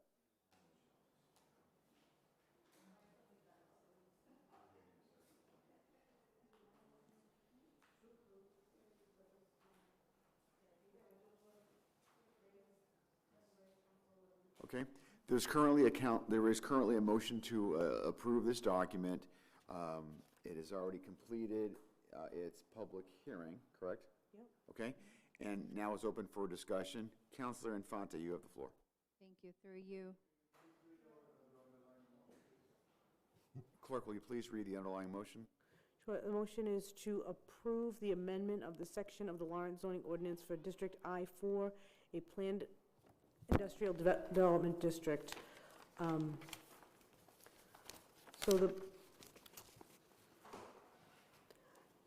the actual vote as outlined, which would be the amended ordinance, is reading, the City Council pursuant to their authority under Mass General Law, Chapter 40, Section 5, hereby votes to amend the city's zoning ordinance by amending the use table for the zoning district I-4, planned industrial development district, for the use multi-family housing from prohibited to allowed by special permit with site plan approval, with the condition that it must be constructed as a mixed-use development with commercial floor space subject to the following dimensional requirements: 0 to 5,000 square feet, 50% residential, 50% commercial; 5,001 feet to 20,000 square feet, 75% residential, 25% commercial; 20,000 or more, 90% residential, 10% commercial.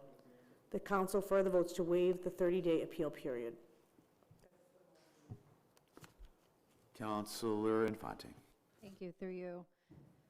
Council President, we have the the land use planner here. Remind me, this is the area on Merrimack Street, correct? That is correct. It's from South Union to South Broadway. Okay.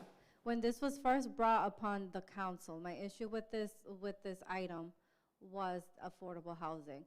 And what has your department or the city discussed in order to integrate affordable housing within this project? So this is all part of a greater housing plan that the mayor and the planning department have adopted to create a district around the train station for an overlay district like we have downtown, like we have at the Malden Mill District. What you're talking about, affordable housing, is we call it inclusive housing in the planning field. It is not specifically a use, it is a type of housing that's usually handled by an overlay. What I'm asking tonight is to change the use table for the underlying district. So right now, housing is prohibited. If I was to create an overlay district for housing, I would be met with a quandary because now on an underlying zone, it's prohibited. This district was industrial 2 up until 5 years ago. Housing was allowed by special permit and by from the zoning board by the planning board, and that's how it would be if it was allowed today. I know we had some objections at the last public hearing, basically in regards to the issue of affordable housing. The city's intention is to go forward with affordable housing as part of the overlay. What's the percentage? 20% affordable is the minimum the state requires to satisfy Chapter 40R. So So that is the intent, to do the minimum state requirement, 20%. Correct. Thank you. Are there any other, oh, Councilor Dela Cruz and then Councilor Russell. Thank you, Council President. Mr. McCarthy, how many housing, how many family can we, are you planning to provide housing for? The part of the project is in response to the mandate from the state to satisfy the criteria they call the MBTA Communities Law, Article 3. It's all the municipalities that have a train station or other type of transportation station are required to meet a minimum amount of housing by right. So by right housing is what we'd be looking at for this overlay district. Our mandate is, the number is 4,500, I believe, units of housing that have to be created within a quarter mile of the train station. So that's the mandate from the state. It's not, we're not required to create that housing. We just have to create a statutory requirement or a statutory condition that allows the development of that housing. So that developers can come in and build that housing by right. The way it's done is by having certain conditions set that they must meet, design guidelines and requirements. The purpose we're doing this is as a transit-oriented design project to increase development around the train station, which will be inclusive of housing. It'll have affordable housing as a part of it, but it'll also include development of restaurants, retail stores, other amenities that the people who are going to be living there will need, dry cleaners, et cetera. So that's the goal. And we're asking for a grant right now to perform that. Will that include conservation of the environment, like green spaces? It would. There would be green space included as part of the development. It would also, because it's a multimodal station, as you may all be aware, the bus station is going to be moving over to the McGovern Transportation Center. That will be our transportation hub. The city's also working on 2 bicycle trails that will come, they'll be meeting near there, a river walk. We're trying to increase pedestrian travel. We're trying to increase bicycle travel. We're trying to lower the requirement or need for cars, and that's all being developed as part of this. So the parking requirements are going to be limited. We want people to be able to work, to live, to play, to have their lives. We want this to be a fully interactive neighborhood. Thank you. In this order, we have Councilor Dela Cruz, followed by Councilor Russell. I do believe that Councilor Rodriguez wished to speak, and then Councilor Levy. Mr. Spanner, did you want to add to that answer? Council President, I would like very briefly for Mr. James Karras from Karras Community Investment, he's online right now, to just speak very briefly in regards to this as well. Before I let that go forward, and Mr. Karras, welcome, I just wanted to let the folks know with the translation services, I think we're all set at this point. If the gentlemen wish to get their microphones back, I think we're good. So go ahead, Mr. Karras, you have the floor.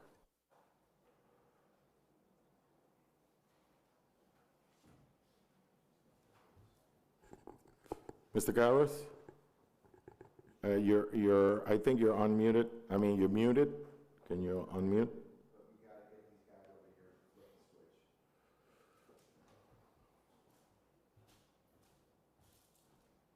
Is it through here, right? Okay.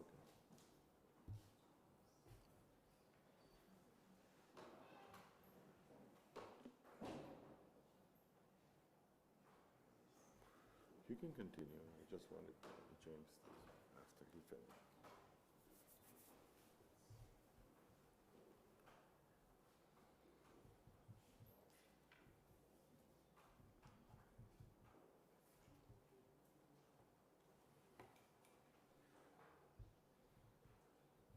Are you able to hear me? Yes, go ahead, Mr. Karas. Can you hear me now? Yes.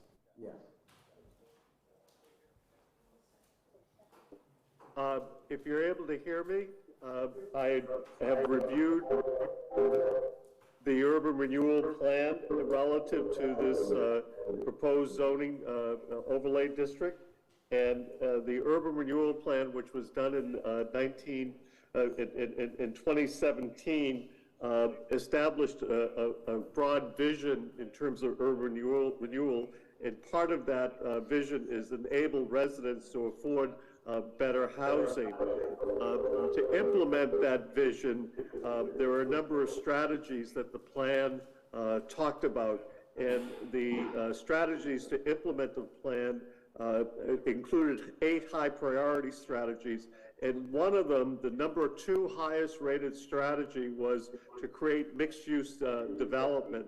In my judgment, in reviewing of the plan, the proposed zoning change is certainly complementary to your official urban renewal plan. Another goal of the urban renewal plan is to give flexibility to developers in use and density. It is my opinion as a planner that this proposed overlay district provides that flexibility to developers to use properties for the purposes of housing within a mixed-use context. My assignment was to look at the urban renewal plan. How did this coincide with the proposed zoning change? And in my opinion, that it complements the urban renewal plan. How did this coincide with the proposed zoning change? And in my opinion, that Thank you, Mr. Karas. We're going to take you off the mic here so we can not have the feedback. Are there any other, we do have council members who wish to speak. We have Councilor Dela Cruz. Did you already speak? Russell, then Councilor Rodriguez, and Councilor Levy. Councilor Russell. Thank you, Council President.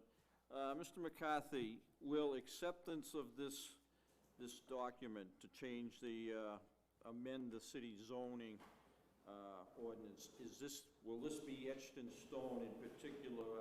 I expressed my concern about the percentages of residential versus commercial. Are those figures going to be etched in stone, or will they be allowed to be adjusted for various projects that may or may not happen?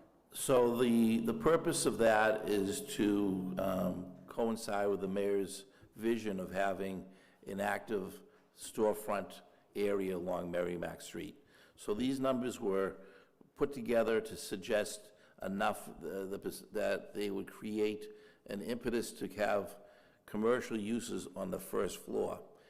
These are just numbers that are going to go in as part of a dimensional requirement in a zoning ordinance.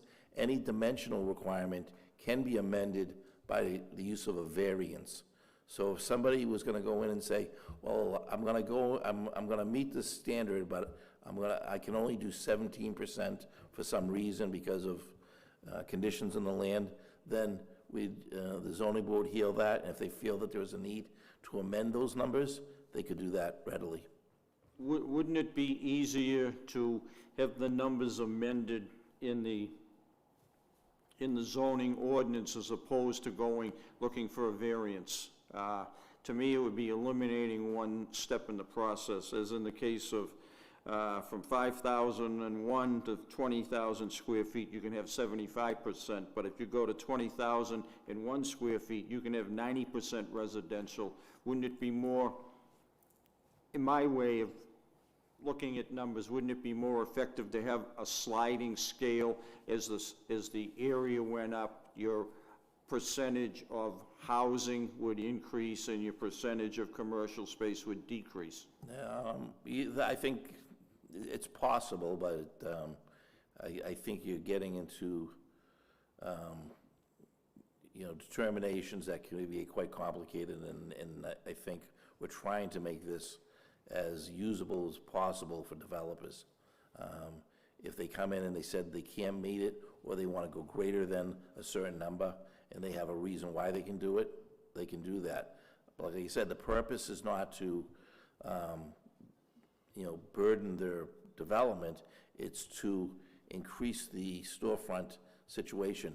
Part of the reason we came up with these numbers is we looked at Essex Street and the downtown overlay district and how those numbers affected. So if you had a 5,000 square foot building, maybe the first floor would have residential use and the 2 floors above it may have commercial uses, on the first floors. So I think that's the idea, is to develop it. There's no specific determination in this number that says it has to be done at the street front, but I think that's how the developers would do it. There's no use putting commercial in an upper floor of a residential building.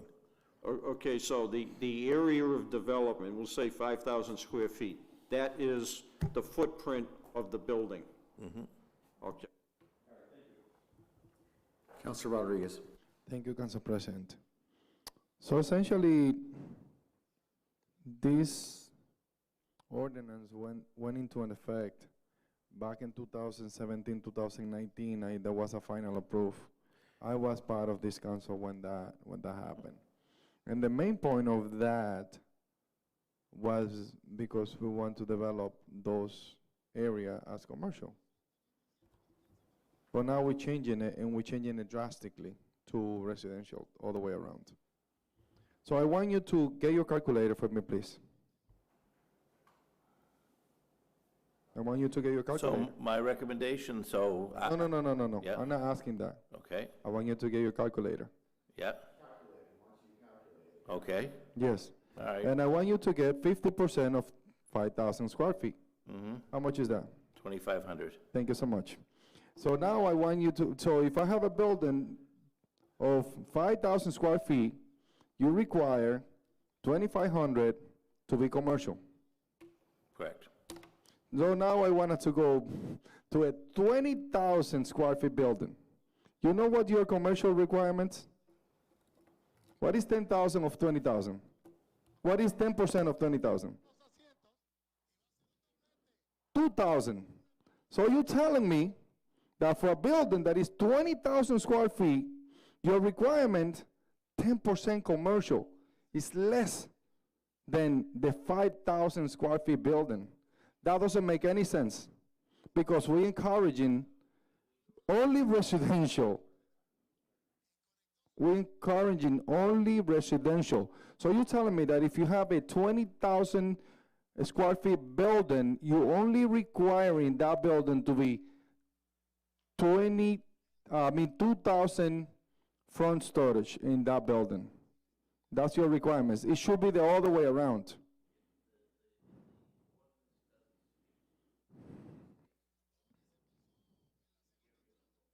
No, you have a specific numbers here. You have a specific numbers. Oh, clarify those numbers for me, please.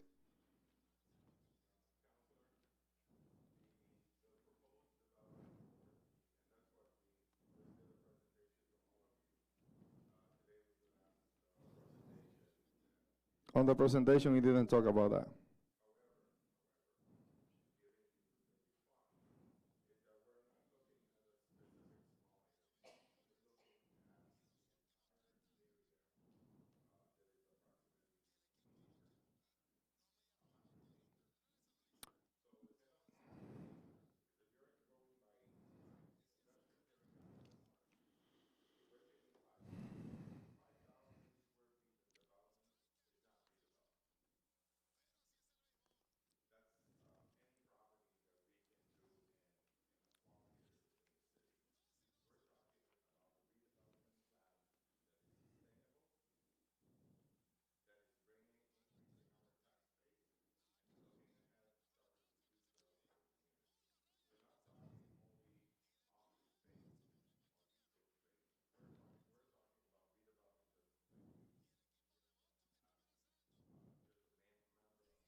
May I ask you a question?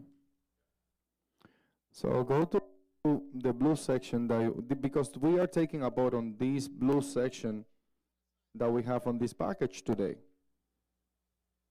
We are taking a vote on this. We are not taking a vote on the entire plan. We are not. We are taking a vote on a specific figures that you are presenting today in front of us. You are saying that for a 20,000 or more square feet building, the only requirement for commercial will be 10%. That's what we have in front of us.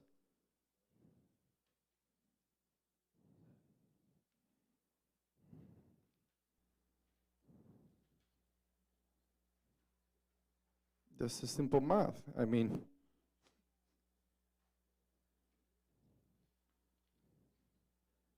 it is around or it is okay. Press the button because I have people texting that they can hear you guys.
Okay, let me ask you a question.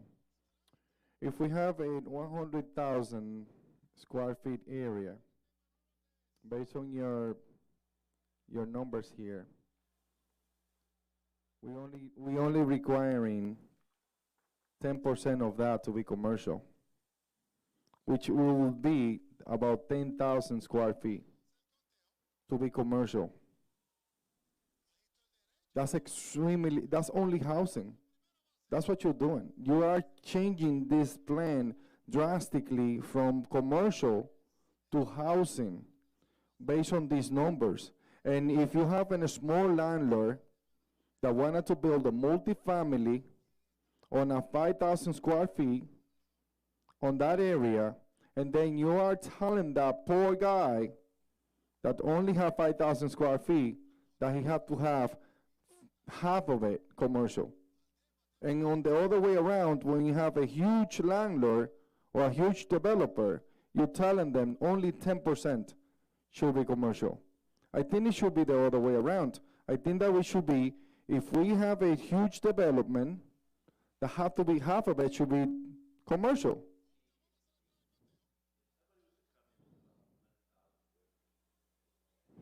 Of housing.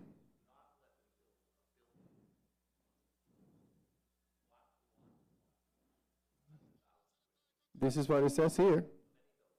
This is what it says here. Only require 10%.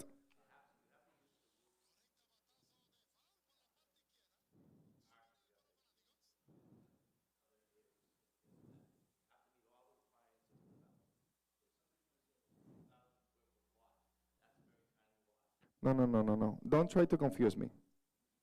You're trying to go around. It is not.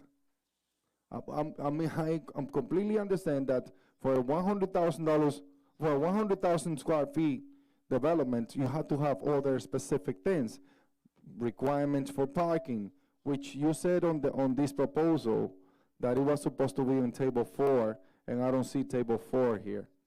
But according to this, based on the footage and the square feet of construction, which it could be 80% of the land, you're only requiring 10% of commercial for the construction square footage of the building space, exactly. The construction square footage, which is basically what we're saying here. If we have a 20,000 square feet that is developed for construction, you're only asking that developer to have 10% commercial, which is less than the small construction. I think that it should be the other way around. This is not well formulated.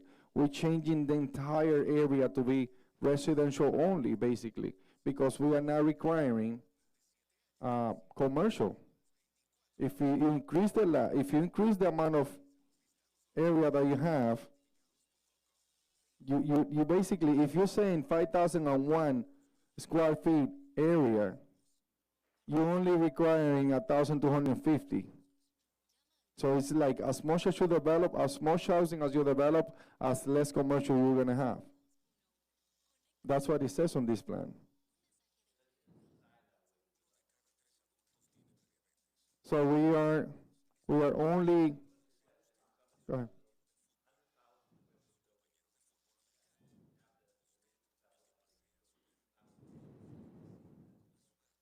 What does it says there? What does it says here in front of us? No, 10% will be 10,000. So 10% will be 10,000. 10,000, not 50%. So if it is 100,000 square feet, you're only requiring 10,000 square feet. If you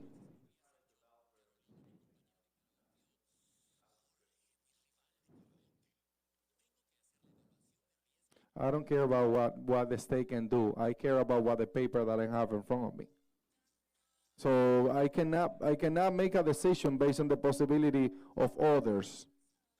I need to make a decision based on what is convenient for the city.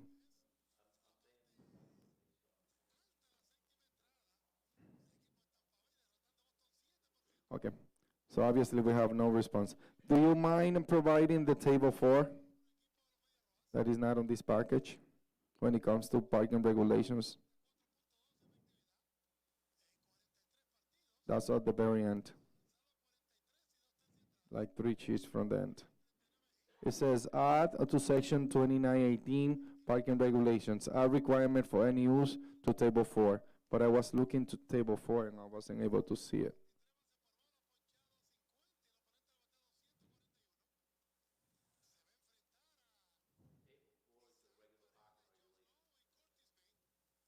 Do you have that available so we can see is going to be the requirement for parking around that area? So is the parking regulation changing within this proposal?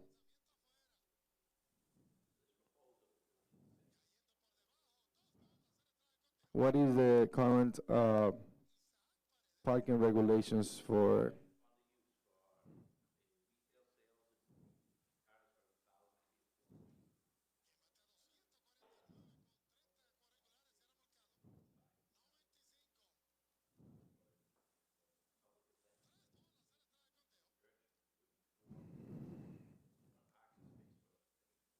Do you mind sending that so we can have it for the record and under this proposal? All right, thank you. Now let's talk about 40R that the council from District E was mentioned.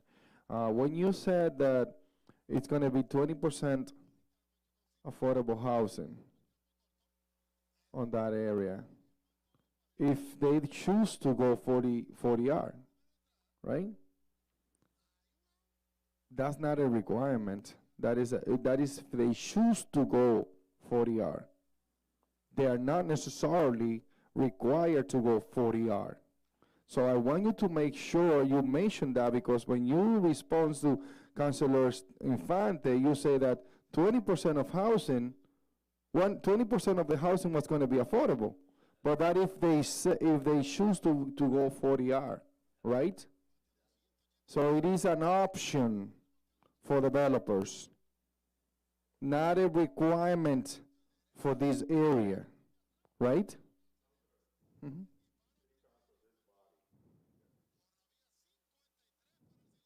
All right, so, councilors, there is an option that we can add, not necessarily to proceed with 40R. Instead, we can require by the city of Lawrence to have a 20% affordable. You see, that's why you gotta make things clear.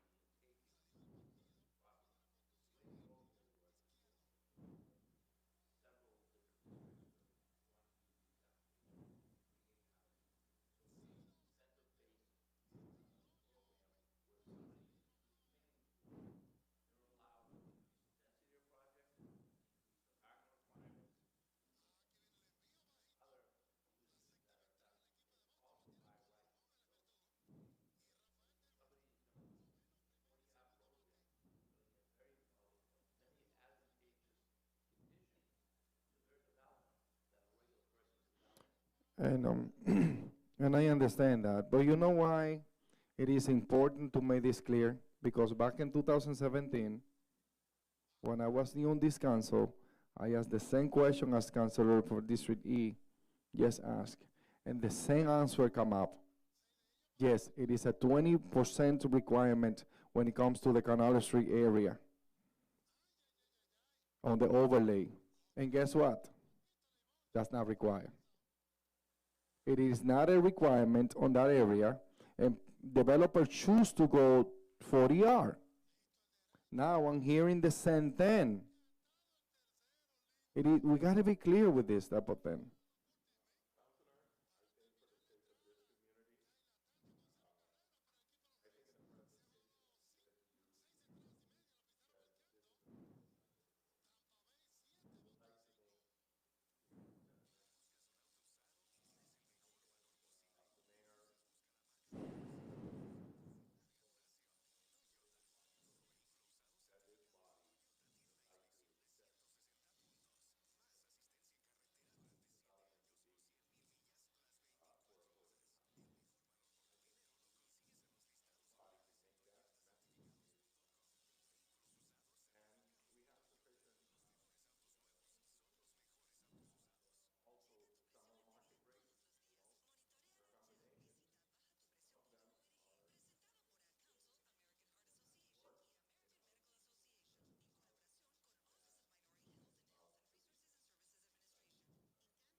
All right, just to make things clear, this is the 40R is not a requirement as it is right now. If the developer adopts the 40R, and then they're gonna have 20% affordable housing. If this body decide to vote and mandate the 20%, and then it will be required. Is that clear?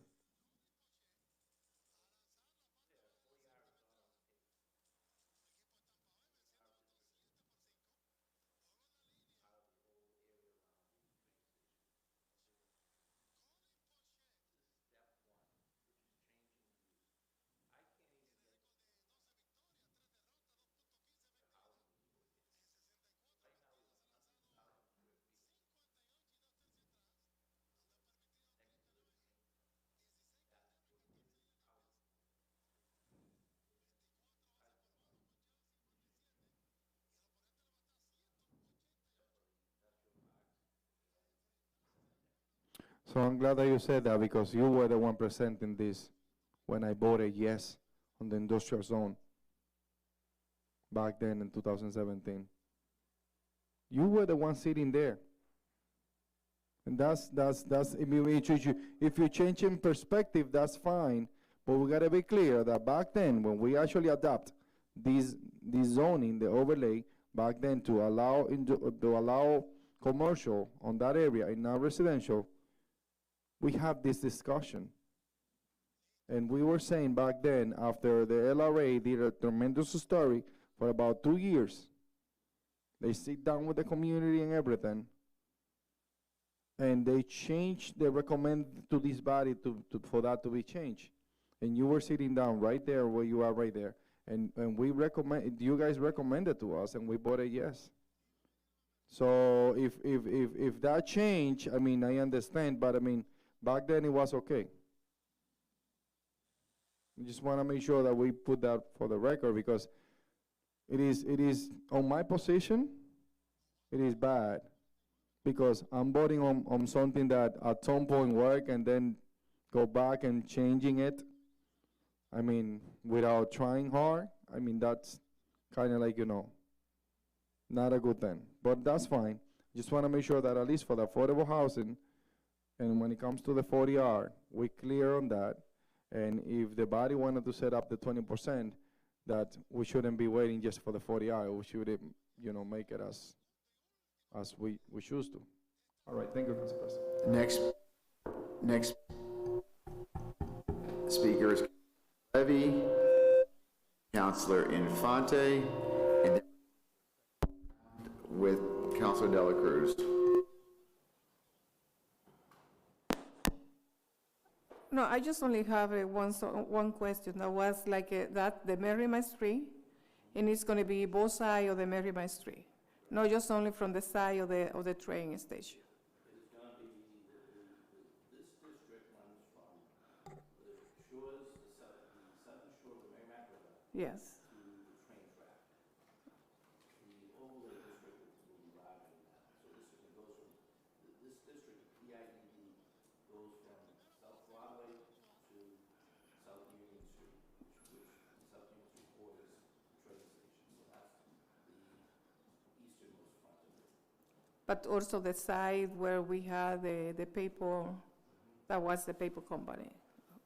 Also that area is included. Yes, all the buildings that are along the Merrimack Paper site. Okay. That's all part of the district. Okay, thank you. Councilor Infante.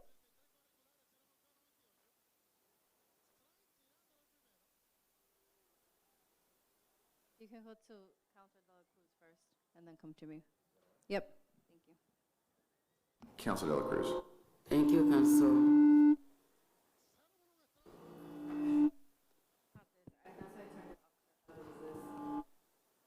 This one. We have a big problem in this city, and that is housing. We don't have space for people. And if we want people to stay, we have to find ways to have affordable housing. I keep talking about that we need to tell the state, we need those construction, and we need to ask the state to help us to get the median salary for people to be able to afford those housing. That's what we should put our energy. Make sure that families are not living the way that we are living at this moment. And in that area, I would like to see more housing, not 3 barbershop. I would like to see one business of each one bodega, one barbershop, one restaurant, things like that, that will make the area more accessible to the people who are going to live around there, that they don't have to come to the north to buy, that they can use that area as their own. That's why I'm very concerned about having greens around there, to have a playground, to have a trail that they can, ride their bicycle. We are getting very congested. That space has been empty for more than 20 years that I've been in this city. And if we have developers that are going to make a change, that are going to provide affordable housing for the people who cannot afford, I would vote for this. And I would like to ask my colleagues to think about how can we beauty that area that has been forgotten for such a long time. Then I understand that maybe the numbers, they don't agree, but to tell you the truth, seeing 90% of residential, I think is better than commercial. Repetition of the same business in one area. Then in that, we have to be more careful. In that, we have to be more concerned of what it is that we are allowing to happen over there. But let's do housing, do more housing. We have a lot of elderly people that they need a place to be. And if we don't do anything now, they not move in the city, then we're gonna have more homeless. Thank you. You're welcome. In this order, we have Councilor Infante, Vice President Reyes, then Councilor Selena Reyes. Thank you. It's working now. Okay. Can you guys hear me? All right. So when I spoke earlier, like I said, my concern was affordable housing. And today we know that affordable housing, there's a cliche around affordable housing that people think it's like this bad image or whatever it is. Clearly, affordable housing is more than that, and a perfect example is how they're doing in the city of Boston. Secondly, I am not voting on this unless 40R is included, because now you lost my trust. When Councilor Rodriguez pointed out that you did not mention that it's a choice for developers, you should have been upfront with that, because clearly it's information that I didn't know. So now you lost my trust, and I'm not voting for this unless the council requires 40R.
Okay, Vice President Reyes.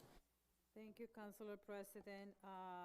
Mr. Spinner made the clarification that I was going to say about the state, but I'm also want to say about the meeting that we had last week that Mr. McCarthy was present when the governor was asking the cities in town to come together for the many families that are still in shelter. They are in transition with the shortage of the housing that we have. Thank you for the clarification. That would be my next question. And I think, like you say, we can go back and forth if we all said what we want to see happen. Councilor Selena Reyes. Through you, Mr. President, Councilor Infante and my colleague Reyes covered some of my questions because I want to make sure the 40 yard is included in this package because we want to represent the 20% very clear for our community. 40 yard, yes.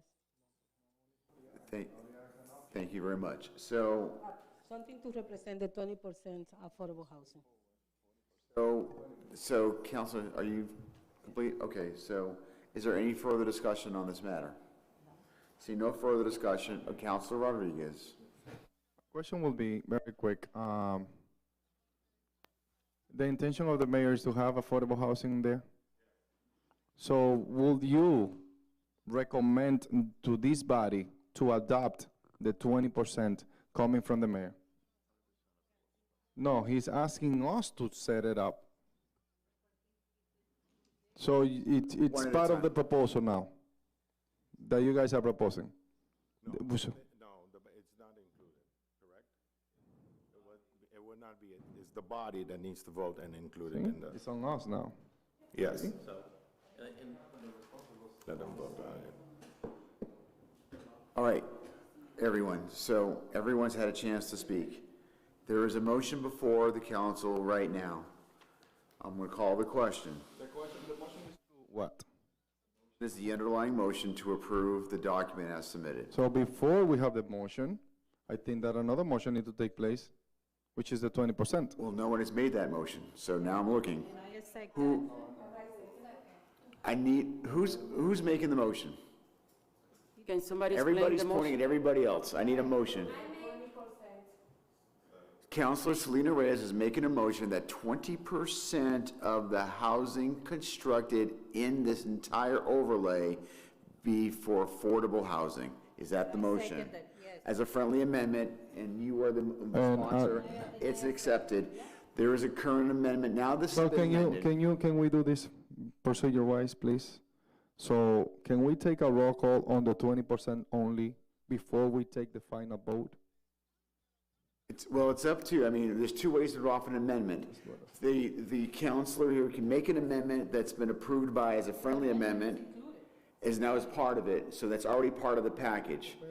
It's up to the counselor. She's the one, there's no other counselors right now. It's her motion. She asked for it, and that's where it's at. Yes, individual. So now she's withdrawing the motion and now making an amendment to make, so not doing a friendly anymore. She's doing, the counselor's making an amendment to this matter that will require in this entire overlay a 20%, within the, just so I'm clear, this red area that's in our map that's in front of all this, 20% of that, if there's housing, 20% of housing would be for affordable housing. For an ordinance, I can't reference the red district, like, we're not calling it the overlay district, what are we gonna call it?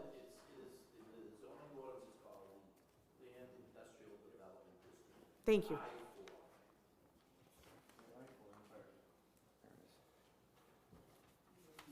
Council President, Thank you. There is a motion. You're going to get to you in a second. There is a motion. It's been properly seconded by whom? Second. It's been properly seconded by the Vice President. Discussion on the amendment. Councilor Dela Cruz. Council President, I need an explanation on the 20%. 20% affordable housing. Clear? Means 20 out of how many commercial?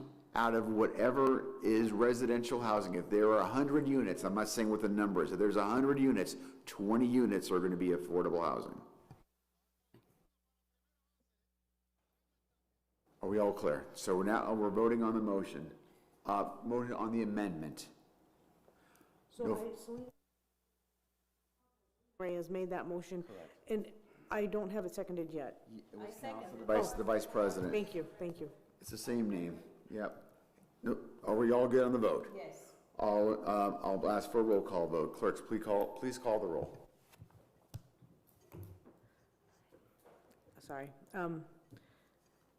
Counselor Infante. Yes. Counselor Selena Reyes. Yes. Counselor Del Rosario. Yes. Counselor Rodriguez. Yes. Counselor Russell. Yes. Counselor Dela Cruz. Yes. Counselor Levy. Yes. Council Vice President Estela Reyes. Yes. Council President LaPlante. No, the amendment is now part of the motion. Now, is there no further discussion on the underlying motion, which includes the amendment? I'll ask the clerk to please call the roll. Are we all clear on the motion? Yes. Okay. Counselor Levy. Yes. Counselor Dela Cruz. Yes. Counselor Russell. Yes. Counselor Rodriguez. Counselor Del Rosario. Yes. Counselor Selena Reyes. Yes. Counselor Infante. Yes. Council Vice President. Yes. Council President. No. What's the vote on that? 7. 7 to 1 to 1. 7-1-1, yeah. Great, the motion is adopted. Thank you. Thank you. Thank you. I'm now looking for another motion, Councilor Rodriguez, to take something else on the table matters. Council President, through you, I would like to make a motion to take item 18123 out of the table matters. Motion to take 18123, the audit, off the table matters. Is there a second? Second. Seconded by the Vice President. Discussion. Seeing none, I'll call the question. All in favor say aye. Aye. Opposed, no. The ayes have it. Councilor Rodriguez. Council President, that Budget and Finance Committee discussed that the audit for fiscal year 2022 of the city of Lawrence, Power and William LLC was there with us. They're here tonight to present the current audit of the fiscal year 2022. I would like to present this as a committee report. I would like to make that as a motion. What was the motion again? I'm sorry. As a committee report. Okay, that's already the underlying motion, so go right ahead. That was your previous motion and it was tabled, Okay. so we're good with that. What do you want to do now, Councilor? I would like to allow them to present to us the audit for fiscal year 2022. Thank you, gentlemen, for your patience. It's been a long night, and I know that you've been here for a while. It's been over 3 hours, a couple hours, so please. Welcome, Capo. Good evening, councilors. I'm just here to introduce Jim Powers. He's the principal with Powers and Sullivan, CPAs, who did our audit, our FY22 audit. So he's going to give a brief overview of the reports that his company prepared for the city of Lawrence. We went into very detailed questions with the Budget and Finance Committee, but he and I are here to answer any questions councilors may have this evening. So with that, I'll introduce Jim Powers. Thank you, Mark. Again, I'm Jim Powers from Powers and Sullivan. As he stated, I'm here to give you an overview of the audit for last fiscal year. The audit was completed months and months and months ago, but it just took a while to get before the Budget and Finance Committee and you as we go through it. Good thing about it is that the audit went extremely well, and it has in the past also as we go through. Mark and the CAFA team and the school, everybody is really cooperative in getting us the information we need. The books are closed on a timely basis.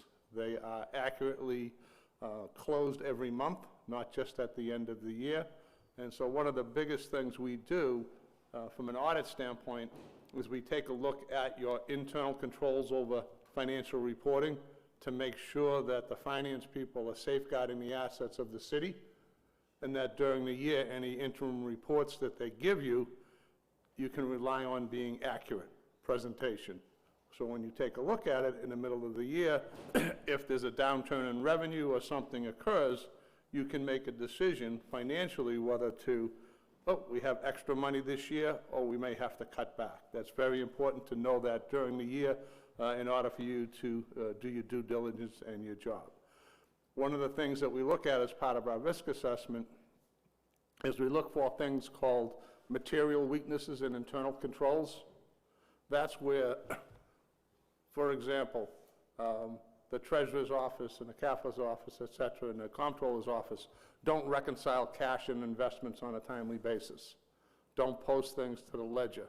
It puts at serious risk the accuracy of the records, and would be something that put at risk the money from the standpoint of whether it's accurately reported, but is it being controlled, is it being invested correctly, et cetera. You do not, based on our audit and our findings and our extensive testing, have anything close to a material weakness in internal controls. That's what you want to have. There's a level down from that, as we go through this, called a significant deficiency in internal controls. That's still a breach of protocol for internal controls, but the money's a lot less that's at risk related to that. Again, the system of internal controls as designed is operating as designed, and we did not find any significant deficiencies of internal controls. That's the overview from the standpoint of the audit. It went really well. There are 3 different reports as part of the audit. It's called a single audit. One of them is a management letter, and inside of that management letter, if there was any significant deficiencies or material weaknesses, we would have to, in effect, disclose that to those that are in charge of governance, which would obviously be the mayor and this body. Again, none that's there. We have a few minor points, and I call those efficiency points that the city and the CAFO and the treasurer, et cetera, are working on. Just some reconciliation issues, minor dollars, minor problems as we go through this. We have that they're in the process of working on that from the receivable standpoint. There's also a thing called tailings, which they're also on top of, and they're pretty much, I would expect that to be almost resolved, all of these to be almost resolved at the end of fiscal year 23, which we're in fiscal 24 right now as we go through. We're done part of the audit for 23, but we haven't gotten to the point where we've resolved those issues to see where they are, but we will relatively soon. And then there's one other management letter point inside of the report that you have related to how you account for capital assets, the cost of the building, the depreciation, the new schools that you're building, the new assets that you acquire, and how you depreciate and account for that. This is more of an efficiency point, saying there's a better way to do it than using the Excel sheets that they have right now. There's software in place that's inexpensive that I think would save the city a lot of time and effort, and us from an audit standpoint if they converted to that. We're working with them on that. So that's the management letter that's part of this. The next report that we have is what's called the Schedule of Federal Awards. It's the other, I don't know if you have a copy of it with you, but it's the thinner one. Basically, the federal government has what they call, they put a special law in place called the Single Audit Act. If any community in the nation receives and spends over $750,000 of funds from the federal government, they basically put out an audit program for the independent auditors to come in and use their audit program to go through and do their work for them, which you have to pay for, which is okay. But we have to follow their programs as they go through, make sure that you're in compliance with all of their compliance requirements for all the grants, and do our audit testing, and also take a look at the internal controls and, as part of that also. You spent last year, in fiscal year 22, about $80 million of federal funds. It's a lot higher than usual for a couple of reasons, mainly the pandemic. You had extra school funds that you were part of the COVID relief, and then you spent last year $29 million of the American Rescue Plan, ARPA, the acronym that's out there, on that. So we audited the ARPA grant, we audited about $28 million worth of school grants, actually about $40 million, it was 28. 40 million of that, 30 million of ARPA funds, a few other COVID funds. So most of the funds that were spent were school-related, and those continue every year. They're usually the largest amounts that you receive, but you have these unusual ARPA funds that came in just to assist all communities in the nation to get through this difficult time. The city elected to spend it not on that, but basically spent it on general fund amounts. That increased your free cash, that gave the council and the mayor the ability to use those funds in any manner that they decide through the free cash process as you go through. So what happened on the financial statements is that your fund balance, your free cash went up a lot because of that. The same thing will be happening in '23 as they go through. And so you, in effect, correctly spent, in accordance with the compliance requirements, all your ARPA funds by now, which is fantastic from that standpoint. However, we don't give an opinion on whether or not we agree with what you spent it on. We just make the determination whether or not it was in compliance with the federal rules. What you spent it on, I personally don't really care, because even if I lived in Lawrence, I'm just the auditor. I live in Beverly, I audit Beverly, and I have my personal opinion on what they spent their money on, but from an auditor standpoint, I don't get an opinion on that. And that's your decision as you go through and spend that particular money. So the single audit went very well, like it has in the past. School does a great job in controlling their grants that happen every year, making sure they're in compliance with all of those standards, that it's serving the children correctly. School lunch was a big deal for the last couple of years because the federal government decided to pay for everybody's lunch, not just those people that qualified for that. So for every community, I mean, even wealthy, upper-class communities that have more money than they know what to do with, they got all their lunches paid for by the federal government. That stopped this year, but that happened in that particular year, so you got a lot more funds in federal funds as part of that. The final report is the thicker report, which is the financial statements. This basically presents your financial condition for the fiscal year ending 2022. It has 3 different bases of accounting in there. Your budgetary basis of accounting, which is what the Department of Revenue requires your books and records for every city and town to be maintained in a certain manner. The calculation of free cash that I'm sure you're used to when you vote that is standardized through every city and town throughout the Commonwealth, so the basis of accounting has to be exactly the same.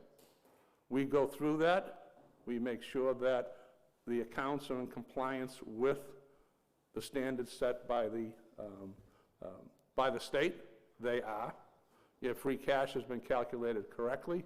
As I said, your fund balance in the last couple of years had gone up considerably due to effective management, along with a lot of these federal funds that came in as you go through that. So now you have about $100 million worth of funds in the general fund that you can, it's not all $100 million is not all just free cash. There's a lot of things that are reserved for carry forwards and things like that, but you're in very good financial condition as of now. Then there's a couple of other different bases of accounting that's also in there besides the budgetary, because not only does your financial statement have to be in compliance with mass finance laws, then there's an outside body called the Government Accounting Standards Board, GASB, that sets the rules and regulations on how your financial statements have to be prepared and presented, similar to every other community in the United States, okay? So there's a nationwide standard which is set by GASB. We go through a process with Mark and his staff to make some entries that convert from the budgetary basis to the modified accrual basis and to the full accrual basis under those particular standards. They're very important, especially for rating agencies taking a look at your financial condition. When you go out and borrow funds, they rate you, and in effect, it affects your borrowing rates that you get as you move forward. So that's one of the biggest things that we do. Similar to the general fund in the budgetary basis, you have a big general fund inside of the government-wide financial statements. You have about the same amount of fund balance in there as that. The budgetary basis and that modified accrual basis of accounting is substantially the same. There's some minor changes. Everything, again, done by Mark's people for us to audit as we go through. And then there's the third basis of accounting, which is what commercial enterprise uses, full accrual accounting. And then you layer on top of that all of the values of your long-term assets and your long-term liabilities. So you take that $100 million, that's your fund balance there, and then you add to that your capital assets, meaning there's a value to City Hall. There's a value to your new school that, you know, you paid $150 million for that school. It's 5 years old. You depreciate it by $10 million. It's still worth $140 million. You put that on your books like a commercial entity would, and you, even though you've paid for it, but you've paid for it usually with a bond.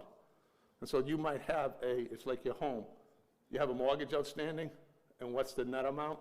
That's what added there. So, oh, we built a $150 million school, but we had to borrow 60 million of that, because what happens in most communities is the Mass School Building Authority pays for a good portion of that.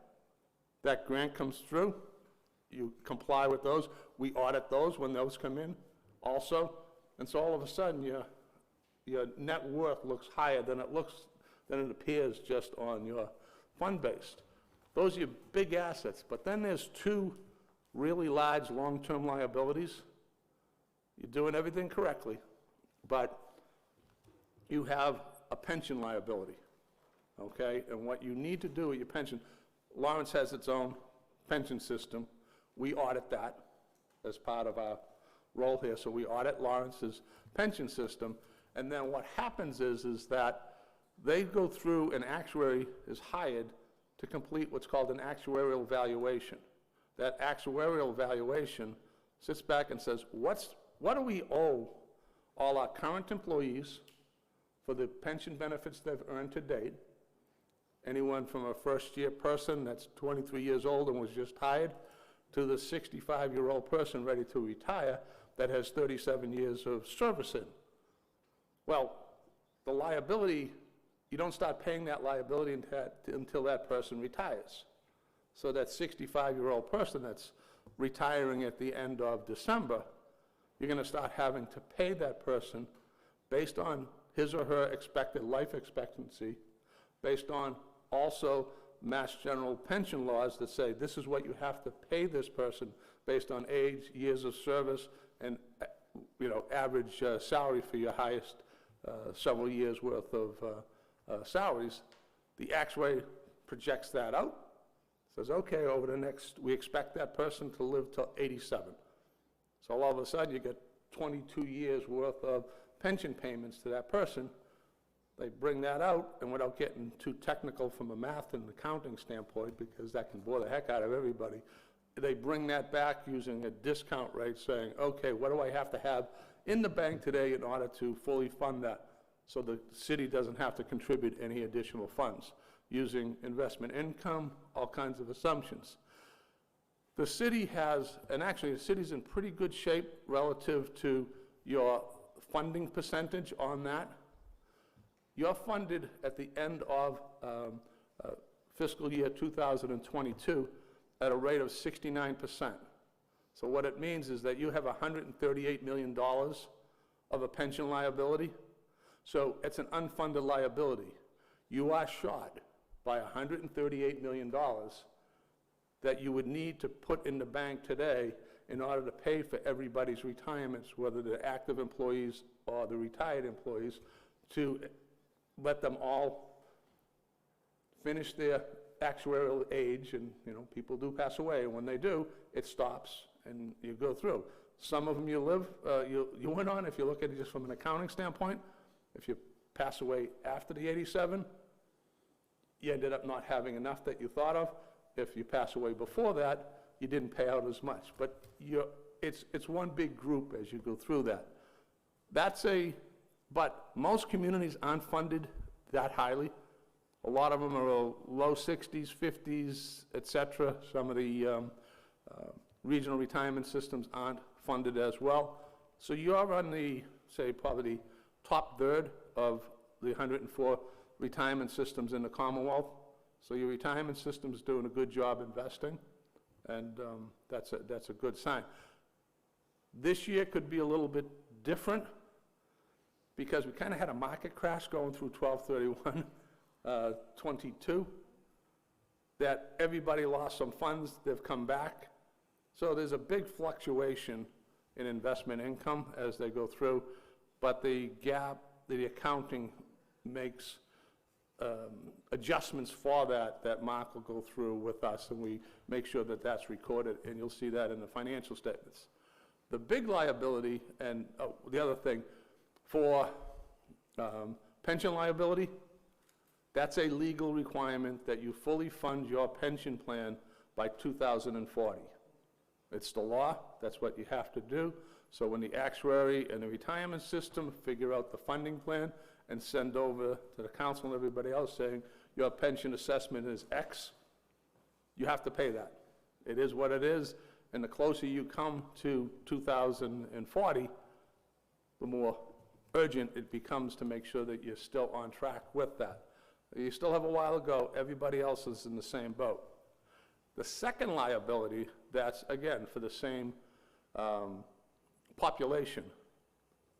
But just a quick note, on the pension, school teachers are paid by the state, so that's not the city's liability. So all your school teachers are paid there. A lot of the administrative, without getting into, are paid by the city and a part of the city's pension plan. I won't get into the nuances, but in effect, teachers are paid by the state. It's the city's responsibility to pay for administrators and workers over there that aren't certified teachers as we go through. You're responsible for all city employees as you go through, and all the teachers as part of it for the other post-employment benefits. Another part of the law says that when you retire, because you had so many years of service, you're entitled to receive, in effect, health insurance benefits for the rest of your life, for you, your spouse, et cetera, as you go through. There's no law that requires that you fund this.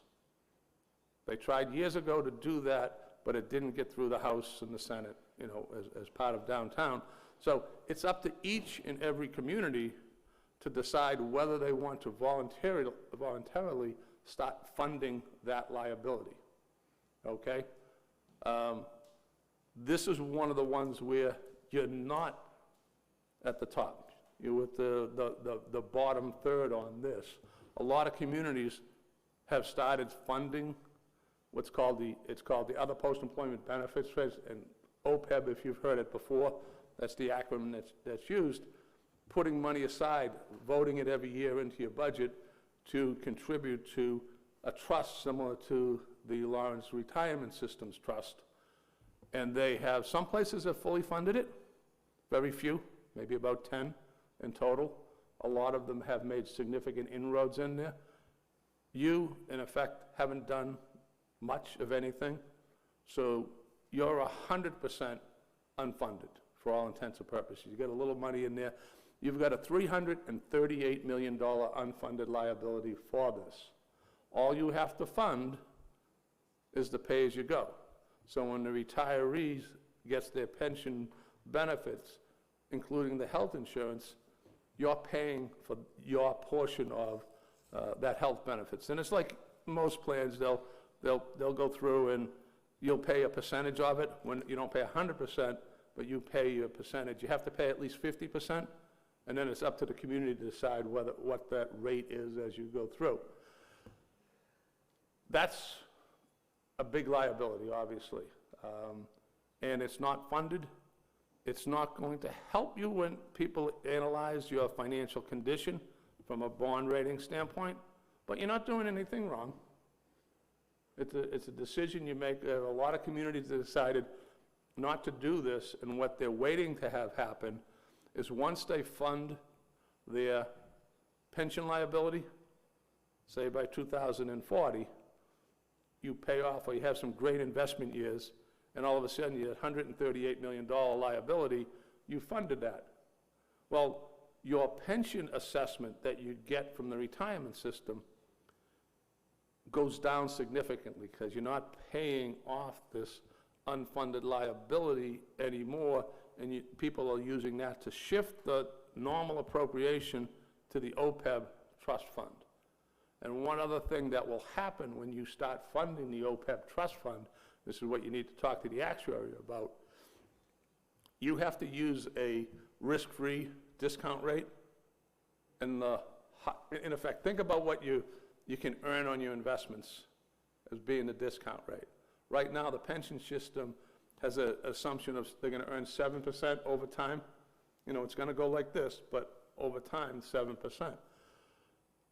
You have to use a risk-free rate, and right now the risk-free rate's a little bit high because mainly the U.S. Treasuries, you can buy a U.S. Treasury for, 5%, almost 6% now. And am I going to get gavelled off here? I know it's late, but I just wanted to give a good overview.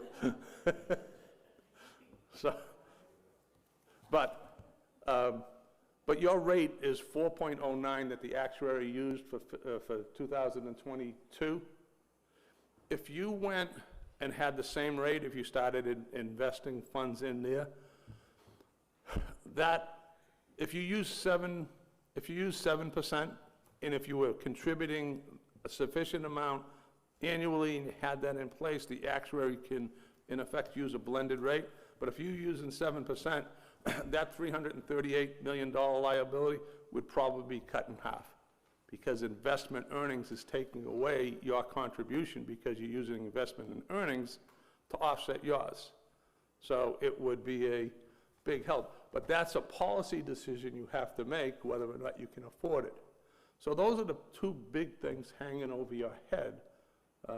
The actual fund-based financial statement, your budgetary financial statement, everything's working well. You're budgeting accurately as you go through with your general funds, so the budgets that you're passing look good. Don't see any significant deficits or shortfalls in there. And that kind of gives you an overview of the three reports. And I can answer, obviously, any questions anybody has on that if anybody has anyone, if through the chair or whatever you would, or the president, I'm sorry. Open. Any question?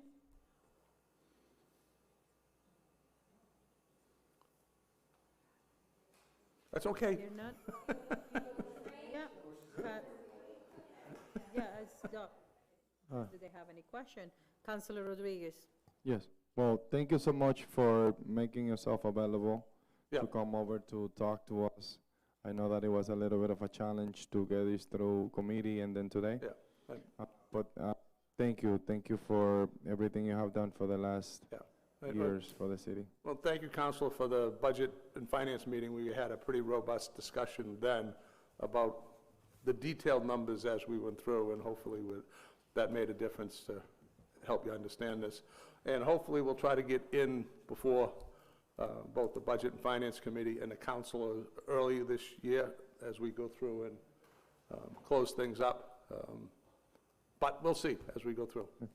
It is important to recognize that within our budget for the City Council, this is one of the items that we as a council pay for, and it is the responsibility of the City Council to have this audit done.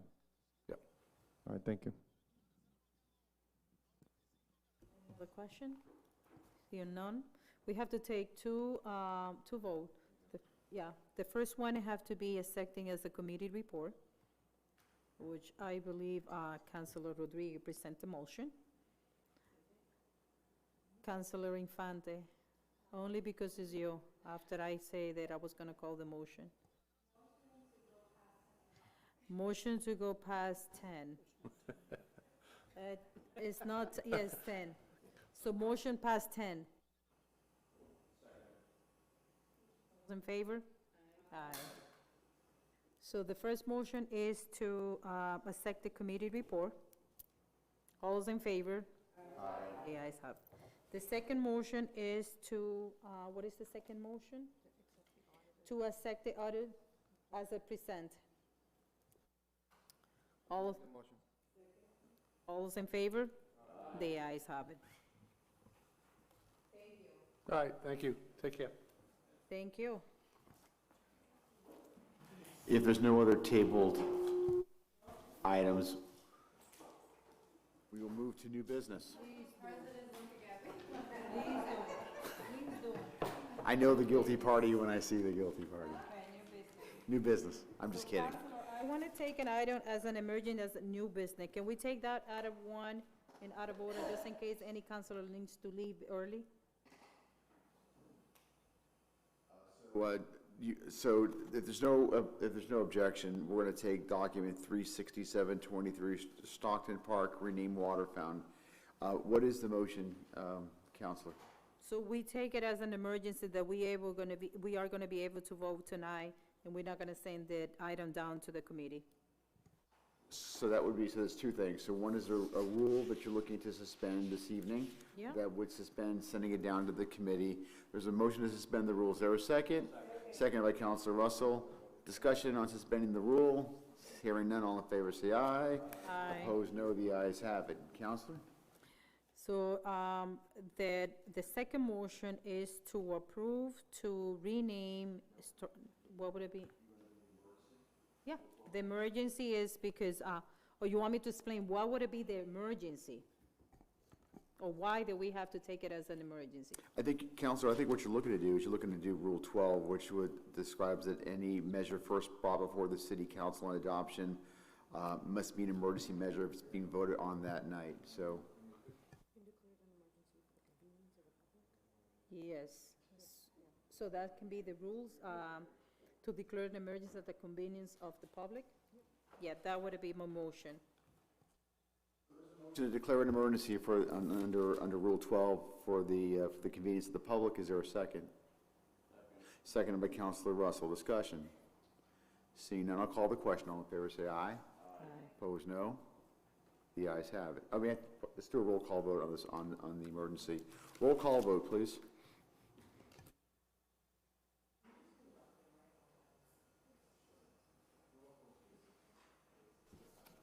367.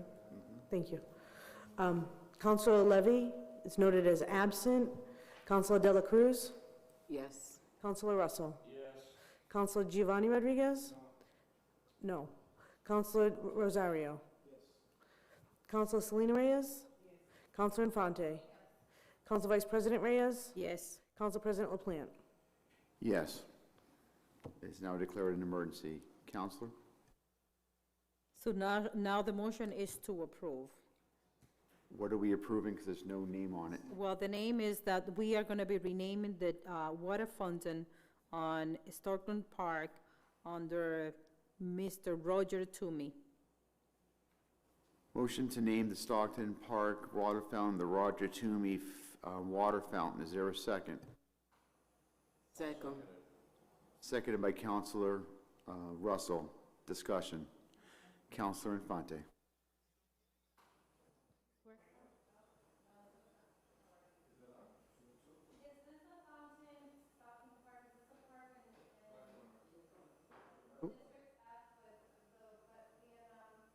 Yes, that is the one.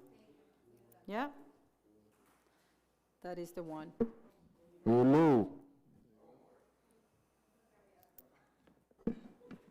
Is there any further discussion on this matter? Councilor Rodriguez. My goodness. I wish that this goes to the committee so we can discuss that better at the committee level. And we can hear the people talking. Yes, but unfortunately, with miscommunication with the date, and Roger Toomey family is traveling only for this dedication. If it wouldn't be for that, trust me, I would allow to send it down to the committee and let the public to come and speak on. That is the emergency. Anyone else? Councilor Russell. Thank you, Council President. As a Vietnam veteran, it's my understanding that the previous water fountain was the Vietnam water fountain. That fountain no longer exists. There is a new one that was built in honor of, hopefully it's going to be passed and named in Roger Toomey's memory. I, as a Vietnam veteran, have no issues at all with the procedure that's going on right now. I find no problems at all. Thank you. Councilor Dela Cruz. Yes, I would like to say that as a present person, Mr. Toomey was supportive of the Bible, of youth.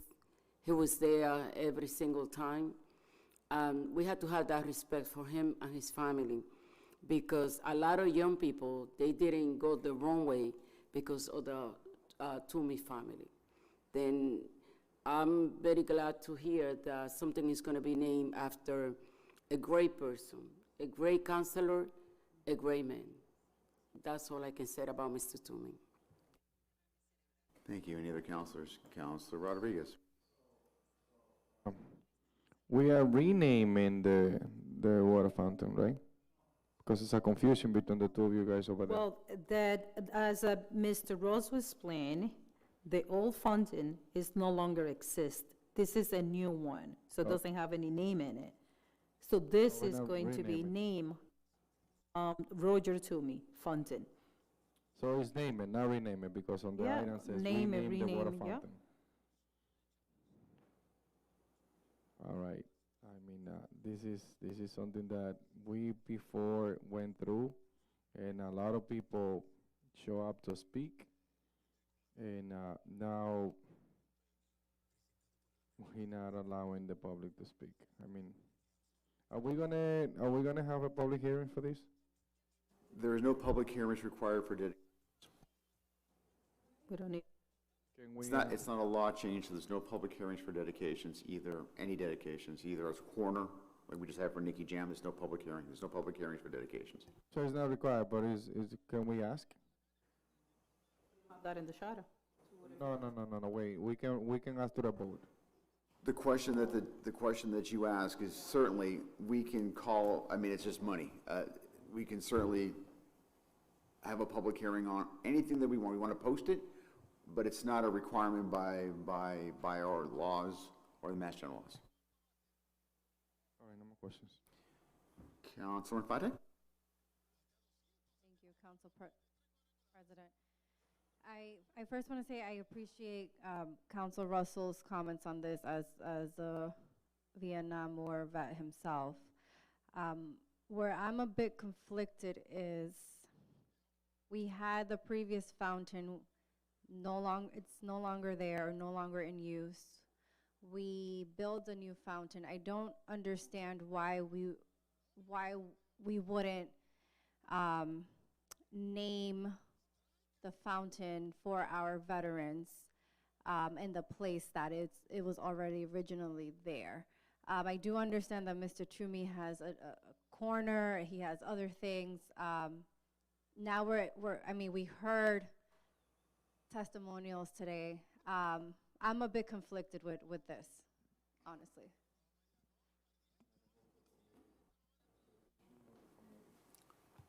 Councilor Russell? In defense of my feelings about the fountain down there at Five Corners, or whatever you want to call it, Stockton Park, I stand corrected.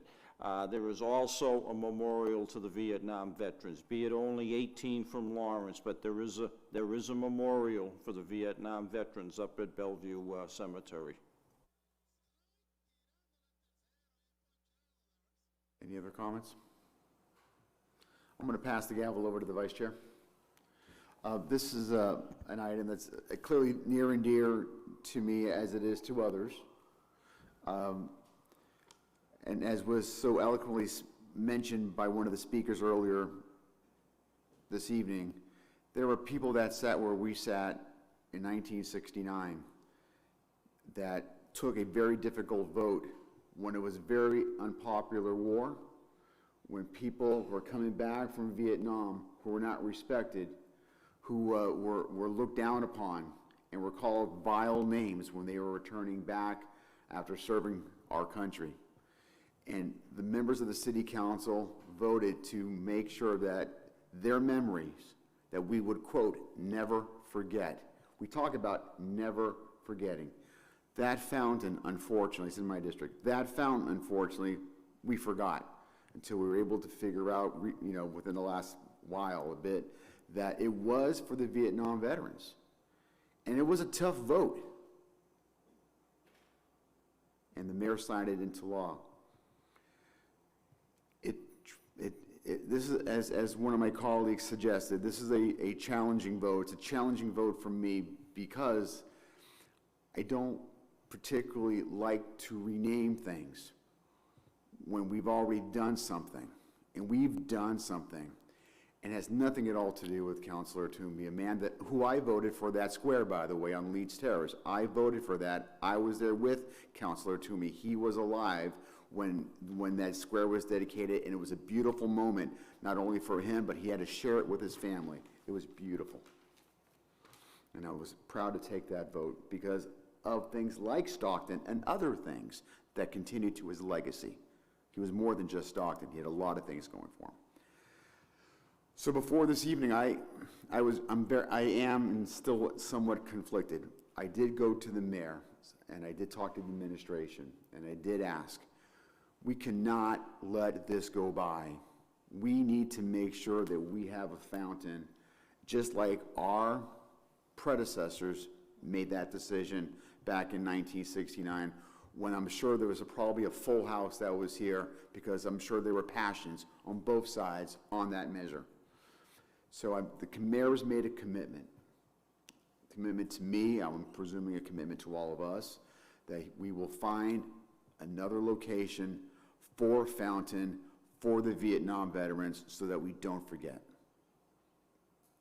So I tonight will be supporting the Roger Toomey Fountain, as conflicted as I am about it.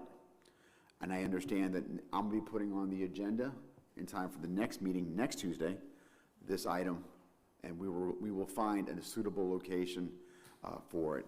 And this was the vote that was taken back, how many years is this now? 54 years ago.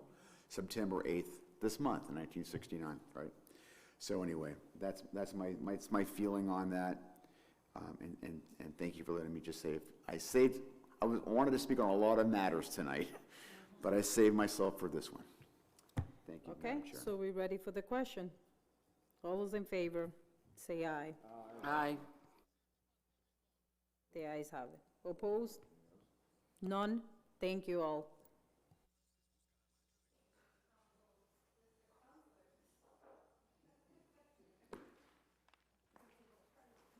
Yeah, no, that's okay. I remember one time, just to kind of clarify, that Councilor Rodriguez was trying to do something like that a couple of years ago, that he wants to restore this history that we have, and just to kind of put names of the people that we know as a councilor. And I applaud that idea, and I continue, and you remember that conversation. When was that you said, when we was talking about to bring back our history as a city council, and no names that we didn't know who they were, with all respect, and this is basically what we are doing. Thank you all for supporting this. I know, and Councilor President took his time, and thank you for doing that. And we definitely gonna have another fountain for the veterans, Vietnam veterans. All right, we're moving on. Thank you, councilors. To new business. Document 34123, approval of the TIF agreement for the Helfrich Brothers Boiler Company is going to Budget and Finance. 34223, approval of Office of Planning Development, OPD, lease agreement at 360 Merrimack Street, a contract over 3 years, going to the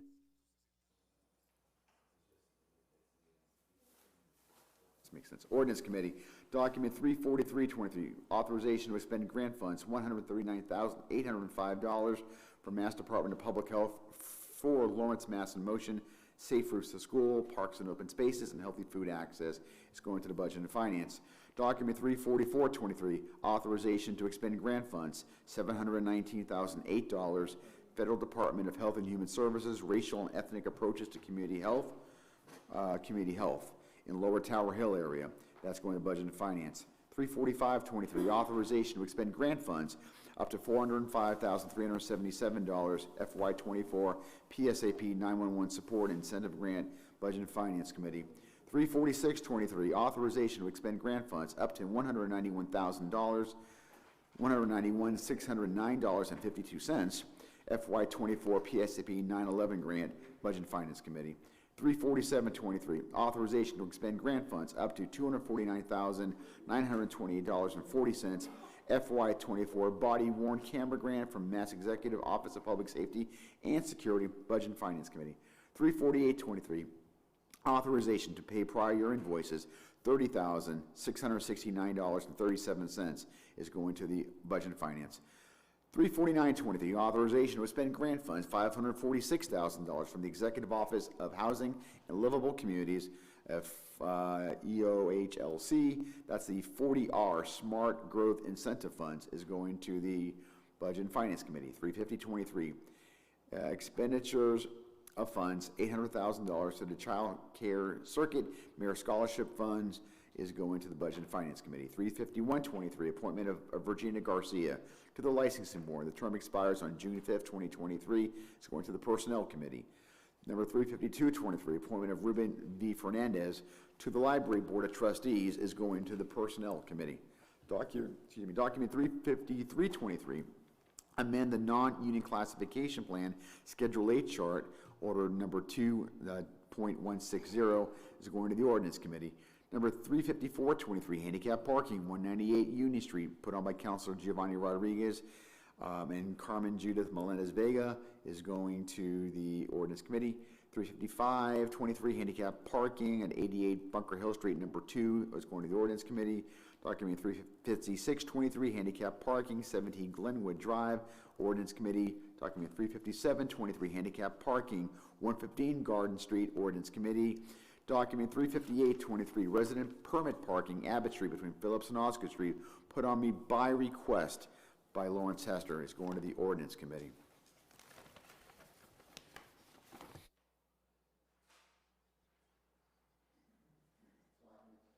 $359-23, disclosure of municipal employee assisting on election day on general election. That is going to, who is? Jorlene Gutierrez. That is going to the Ordinance Committee. 360-23, 15-minute parking, 34 Brookville Street. How do you pronounce that? What's the first word?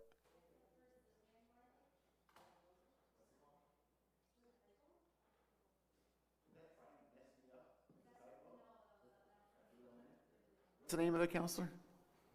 It's your item. For a place that we don't know is put on by Councilor Infante. It's going to the Ordinance Committee. Document 361-23, handicap parking, Elizabeth Street near Lowell Street by Councilor Rodriguez, going to the Ordinance Committee. Document 362-23, handicap parking, 47 White Street, Building 15, Ordinance Committee. 363-23, transfer of taxi medallion number 19, Merrimack Taxi Company Incorporated, from A. Hernandez to L. Vasquez, is going to the Ordinance Committee. 364-23, handicap parking, 209 High Street, is going to the Ordinance Committee. 365-23, handicap parking, 71 Berkeley Street, Ordinance Committee. 366-23, citizens request to terminate Capital Waste Services for breach of contract, Ordinance Committee. Document 368-23, removal of loading zone at 12 Newberry Street by Councilor Giovanni Rodriguez. That is going to the Ordinance Committee. Now, we do have a meeting tomorrow night, Mr. Chairman of the Budget and Finance. Just want to maybe remind folks of that. Mr. Chairman.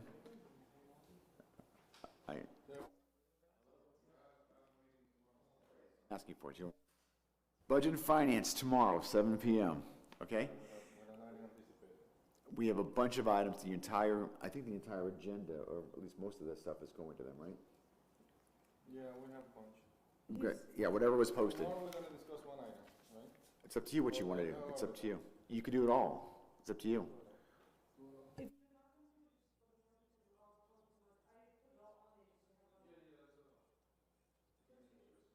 it all, tomorrow. Okay. I don't think there's any other committee meetings this week, right? Is there? Not this week. We're having our regular city council meeting next Tuesday, our regular meeting, and as a reminder to everyone, if you have something to put on the council agenda, please have it by noontime on Thursday. Okay, I think that's it. I think that's it. Is there, I was gonna So, say something, but I can't. But are we gonna be scheduled our next meeting for next week? We have Can a- we do that, since we're gonna have a regular, councilor meeting on Tuesday? Is Wednesday open? Since, Budget and Finances is gonna be meeting tomorrow. So our next scheduled meeting by charter is the first and the third Tuesday of the month. That would be next Tuesday at this time, October the 3rd. So I think that's the 3rd. That's our next scheduled meeting for this full city council. Budget and Finance understood that they were going to, that there's a tight time schedule, and we understood that there was going to be some items. So we've already posted the Budget and Finance Committee for their meeting tomorrow. So they have complied with the public hearing, public notice requirements, and you.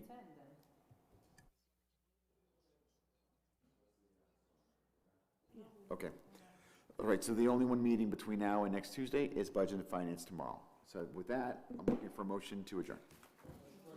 Motion made by Council Del Rosario, seconded by Councilor Russell. All in favor, say aye. Opposed, no. The ayes have it.